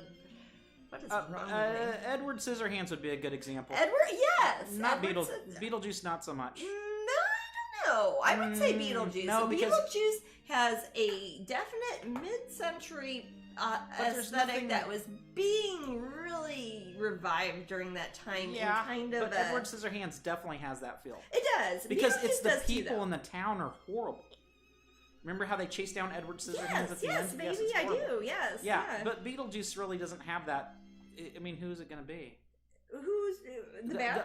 The people that are The living people are trying behind to the take over and facade. turn it into a theme park with ghosts. Yeah, but those people are already bad. Oh, somebody dropped a witch on her sister. No, but Beetlejuice Edward Scissorhands is a great example. Hey, you know what? That's an example Oh, of a she's- co-branded Glenda says no. project. Those are just my favorite Tim Burton anywhere. films. What's that? No, those are just my favorite Tim Burton films. Oh, they're good. Yeah. Yes. No, I did actually have a co-branded concept with Edward Scissorhands that I don't think ever got picked up or it's put on hiatus indefinitely, but it was contracted. So people are like, "Why didn't you do Edward Scissorhands?" Like I did. I don't know if it's for anything or not. I gotta wait till the people in charge of it decide that stuff, and they might never, or they might do it 15 years from now. You know, you could even say that since the mayor of Amity in Jaws tried to sugar lace and play down the shark attack, Yes. that kind of has that thing going on. They're like, oh, there's really no danger, don't worry about it, you know, Which because is he an wanted to Easter make egg. money. Yeah. Greed is often a motivating factor. Witches of Easter egg is kind of like that. Oh, got comedy mixed with? You mean mixed with drama and sci-fi? Donnie Darko, yes, Donnie Darko. Donnie Darko. Fantastic. I Yes, love and that is an example of using a cartoon rabbit in a creepy kind of way. And it's creepy because it's, you know, gross and spooky and you don't know what it's about. But also, usually you'd see a bunny mask as something like a kid would have. Yes. Oh, anytime there are children toys. singing. I was going to say, anytime there are toys that come to life, like Child's Play or dolls that come to life, Yes. those are examples. Nightmare on Elm Street's a good example. It's like Okay, yes. perfect neighborhood, except for there was this one. Except for this horrible- one worst thing that ever happened. Right. Yeah. And he attacks this. The perfect nurse it's- at the hospital. Now with yeah. that, it's Rape 100 madmen. modern man being afraid of this facade that they've built being destroyed so easily. Mm-hmm. You know, it's really, really don't take my perfect town away. That's really not perfect. We pretend it's perfect. And something like Freddy Krueger is symbolic of that. Yeah. He would be really their collective unconscious guilt or something of the Yes. town, and that's why it's good after Or he's just some children. gross guy that stabs And children people keep and seeing the kills movies that keep making the second one. No. Yeah, and the third. And The Dream Warriors. the second one was the one we watched the documentary about the making Yes, of. it's very good. No, it's good. Yeah, I would recommend it. It's pretty cool. Yeah. It also shows some backstage convention culture a bit too, doesn't it? It Like does. con culture. Yeah. It does. Which, if you've been through COVID, you might be missing that sort of thing right now, so. Go have a virtual. Luna Star says Dream Warriors. You know it. Who's there, Sunshine? There's some critter at the back It window, might be ain't it? Huh? I bet, is it Tom or is it Magic One? I'll let you know. Okay. You got a friend out there? She's like, no, I have an enemy. Can't you tell by how I'm acting? Let me see. I don't see it, Sunshine. friend. Sunshine? Is it just your... Junior drinking from the thing, Oh, is he drinking from the bird bath? My So magic cute. orange buddy. Okay. We named him after the character from Bob's Burgers. Yes, Jimmy Jr. Pesto, the wild feral cat in our yard occasionally. He Not has a our cute cat, but we face. feed him. He looks like a smushed up lion. He's adorable. And he's orange, so we call him Jimmy Jr. Pesto off the character from Bob's Burgers. It's a fine dancer. I don't know. You can hear Sunshine Sunshine's beating at the window there. Beating the heck out of the glass. What would you do? What would you really do, Sunshine? What if that glass was not there? Hmm? Do we have any Bob's Burgers fans in the room? Yes. I am. It took me a while to. I mean, it took me. I had to work on Matt for 5 episodes. Yeah, and I watched it for years before I even showed you any Bob's Burgers. But I'm a big fan of voice acting and recorded comedy songs and animation. The songs are what drew me in. The music in Bob's Burgers is fantastic. Some of those songs are some of the best songs. I don't care if they're got silly, goofy lyrics telling the story of the funny sitcom episode that week. They are great songs, and I think about a lot of them all the time. Jasmine? Yep. Are you starving? I am starving. What? Me too. Jesus Christ, I am starving. I was thinking about Bob's Burgers. I'm a vegetarian. I was thinking about, you got hamburger. No. Oh yeah, the music is fantastic. Yeah. But yeah, I'm Jimmy Jr. Pesto. No, I'm the Pesto. Oh, You're with the hot guy manifesto. Don't you wish that you were Jimmy Jr. Pesto? Let's do this. God, you know what's funny, Matt? We were singing this last time Jimmy Jr. Pesto came, and I know it because when you were uploading something, and I went over to uploading the video to YouTube, and I saw myself like this, and I'm like, why am I doing that? What the heck? And it was the end of you singing the Jimmy Jr. Pesto song, so... Oh, Glenda's having... Hey, taco salad. Anybody else eating? Ooh, tell us about food, Yeah, tell us about please. food. I'm hungry. I'm so gosh darn hungry. Me too. We'll figure out what to do about food after this. Yeah. Do you want to have a fire tonight? Yeah, I want to have a fire. Okay. We'll have a little fire tonight. That's me. We don't have... fire. In this house, we don't have a fireplace, No, but we we have have a fire pit outside. a little fire... You know, one of those little fire pits that you can Those buy. ones you gotta buy from every Home year Depot. because they rust out. 2 years. I can make them last 2 years. If one of Someone's those years having is pizza. 2020. What's Luna's having pizza. Pizza. And just finished Taco Bell. Nummy. Ooh, I like Taco. Does Bell. a Bloody Mary Taco Bell. It does. I need to Bloody thank Marys Taco count. Bell because in March, for those of you who do not know, Taco Bell is bringing back potatoes. They will have the spicy potato soft taco. They will have potatoes down to your tostadas. They Potatoes will are back. Not only that, in March, Taco Bell will also be announcing their merger or whatever, their co-branding Is it with Beyond or Possible? Beyond Foods. Beyond, okay. They're going to have Beyond Meat crumbles, which are a plant-based meat alternative, which is super tasty. Tastes as much like meat as meat at Taco Bell ever probably tastes like meat. So I would say wait till March, go to Taco Bell and try it. In the meantime, go to Del Taco. They basically got the same stuff And going Chronic on. Super Tacos. good. And Chronic Tacos. We finally have them in Num Florida. num. Chronic Tacos. Holy cow. I mean... I needed, back when I was sick, I needed to gain 15 pounds, and I wish we would have had Chronic Tacos. I would have gained all that so fast. So much faster than I did. I tried to force feed her, guys. I've did. literally gained like Yes. 15 pounds. L. Hertz says, we're cooking chicken marsala for dinner tonight. You know, I never had it when it was chicken, but I had a You fantastic... had a veggie chicken Yes, and I can see why people would like something like that. It was very tasty. There is a delicious veggie chicken marsala. If you guys or anybody here is in the Orlando area... Yeah, Orlando people probably know this. Orlando people already Ethos. know Ethos.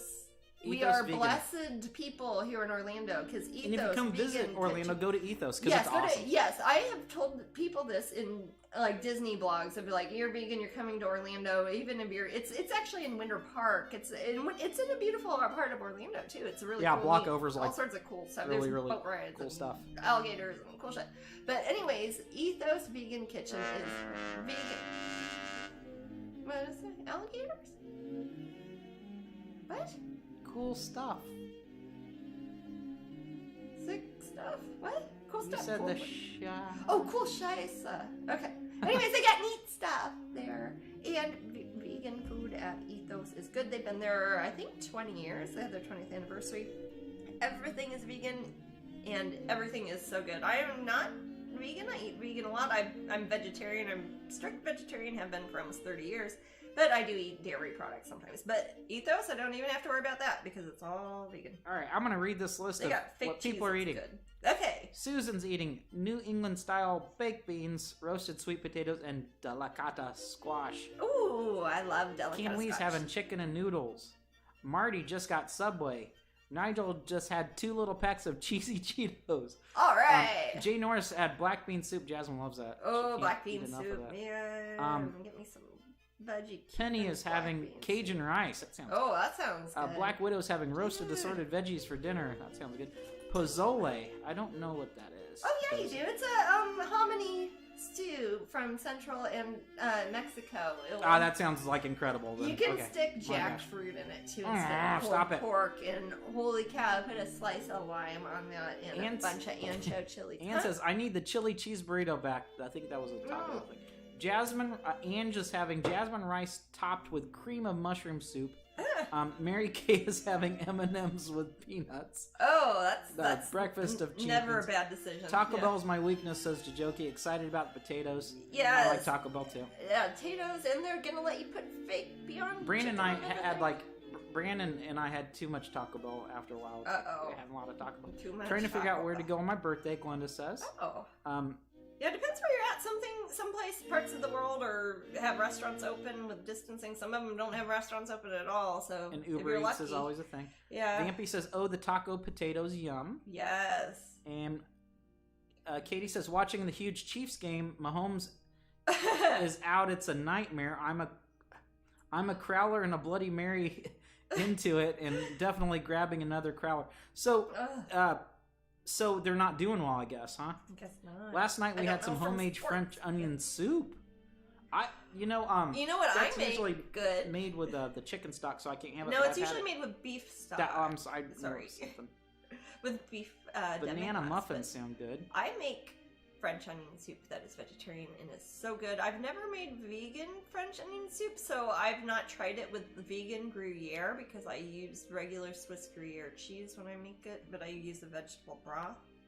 But I don't know. I just had those new. Is it Follow Your Heart? No, it's the 365 brand Parmesan shreds were really good. Those were plant based.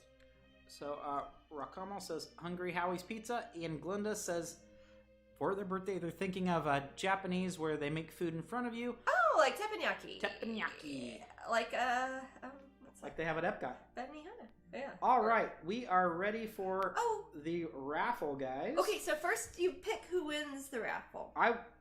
Yeah, And then you pick I the pick prize who winner. wins the raffle. Yeah, that's right. And then we we make the prize roll. That's how it And works. I So we're go- going to pick this last Or- raffle. Yes. Mhm. All right. My screen's not working. Okay, well, I'll fix that real quick. Okay. It will probably zoom up. I don't know how long it's been stopped. I just looked over and it wasn't flashing. Mhm. Okay, and then let's pick the winner. Who's winning? And the winner is... April Gardenia. April Gardenia. Congratulations, you are a winner. Matt is going to spin the prize wheel. Okay, and prize wheel.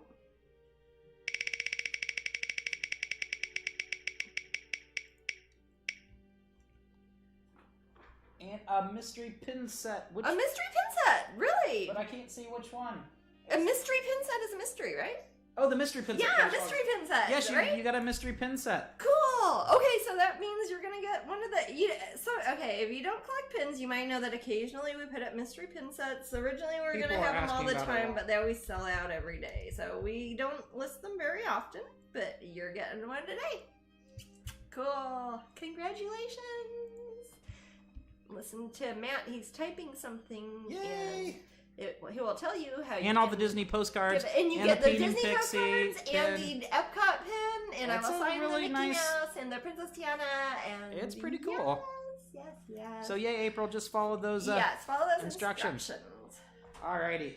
and we Oh, are oh, done. that's our last one. Ah, okay. So let me think. Let me do recap. Tomorrow, Epcot. If you are at Disney World, I am at Disney World. I have 2 tents of artwork at Epcot. I will be at the Wonderground Gallery tent. It is over by the Morocco Pavilion in Epcot, by the lake. Across from it is where you can check out, which is a little complicated, but it's obvious when you get there. Cast members are happy to help. You can also see my artwork at Epcot, a short walk away at the Pop Gallery tent, located on the China Pavilion right before you cross over into Germany, etc. on the drawbridge, and I'll be there later. But you can check out my event page, etc. Links, Google me. You will find when I am at Epcot, what times, what tent, what I'll have. We will be back here at Twitch on next Sunday, correct? Yeah. Yes, next Sunday. That would be the 25th. And I did not show you my ACEO cards. I told you even during the break. Okay, I painted them when nobody was like. You I wanna painted them during the week. Stay on a little bit longer. I'll show them real quick and post a link real because quick, they're gonna end in like 3 days. Also, and nobody's gonna see them otherwise. Okay. This is funny. I'll tell you as I'm working on Lola Mole in the room. Just found you here on Twitch, but they did in 2006. They did their GCSE on you. In 2006. And they didn't realize that you were here, and they just came across you again. Gosh, well, thank you 15 years ago for doing your school report on me. All right, and I'll put up the link for this, I'm guys. still making artwork. I hope you are too, especially if you're doing art stuff. I'll put up the link. Okay, so real quick, these are the ones I worked on during the week. These are the ACO cards. I didn't do these on camera because I didn't do a crowdcast because we were at Epcot, but these are the ones that we have, including some of the ones that have been Pop Gallery exclusive canvases. I have the ACOs. That's the only thing I get to sell out of them. The ACEO is the only thing I have. So I've got one of each. I've got one of Luna. Luna Moths is lovely. We have one of the pretty lilac lipstick mini paintings I had done. And that is these are each hand embellished canvas clays. I paint little details. This is actually, Wintry Steampunk Angel was a custom painting I did for a Patreon patron who bought one of my custom minis. Have you ever wondered how those turn out? This is the canvas clay, of course. There's only one of these made. The original painting belongs to the person who commissioned it. Here is, oh gosh, I don't even want to know how much this one's going to go for. We put these up on eBay. We start them at a penny because there's only one, but we let people fight over them. Sometimes they get crazy, but they start off at a penny. This is Painting Pixie, who, as we know, is typically a Pop Gallery exclusive, debuting at Epcot. Yeah, I know. And the only thing I have of her, other than the pins, is this, because Pop Gallery has the paintings, and the painting already sold, and they sell the prints and the canvases. Actually, my sister Amber makes the prints, so I made the ACEO tiny little canvas. I painted little details, signed and numbered. We also have Amorphous Wing, which was a mini painting I did a while back as a mini study. Mists of Time, that was another mini study I did on a crowdcast for my Patreon. And then this is kind of a neat one because I think right now this is the one that Pop Gallery is using at their tent at Epcot, like as their big display thing. It is Wintry Dragonling, a very, very famous picture of mine from right at a year ago. It is a Pop Gallery exclusive, usually available at Pop Gallery at Epcot. Too. What's that? I'd show it off too. Yeah, it's really a great. It's one of those ones that's like, oh, it's a fairy holding a dragon, and then you look at it, you're like, oh my god, there's a lot going on in here. It's a really, I'm very proud of the landscape in it, and I just like this painting a lot. And I don't sell the prints. Pop Gallery does. You can get them from them. You can get them at Epcot. But you can bid on eBay for the tiny hand embellished baby dragon of dreams. Look how tiny. He just wants kisses. But anyways, those are the ACO. Sorry to throw those at you at the end. But those are up for auction. I think they end in like 3 days. You start them at a penny. Sometimes they just go for a certain amount of dollars. Sometimes they go for certain thousands of dollars. So who knows? Well, kitties are saying goodbye, or Matt's pushing buttons or something. I'm being silly. Yeah. Okay. Oh, take what are you? Oh. And also, Golden Fluid Acrylics. I wish that they were my sponsor because I sure talk about them a lot, and that's what I used to paint. all right, guys. All right, I'll keep y'all posted on this painting as it goes. If anybody, it's early on, but if you're interested in the original or reserving one of the Masterpiece Limited Editions, has anybody gotten the original yet, do you know, Matt, or have we gotten inquiries? For that one? Yeah, the one we I have started. inquiries already. I need On to the go through my original? emails and Okay. timestamp those. Okay, yeah, so we have multiple inquiries on the original. We will index those in the order in which you email us, which kind of puts you in a weird place because you're like, the sooner you email, the sooner you'll be at the top, but you want to see what it looks like, so This is actually a better one than others because you can already kind of tell what colors it's gonna be. All right, peace out, witches. Peace out, witches. Don't get pitchforked.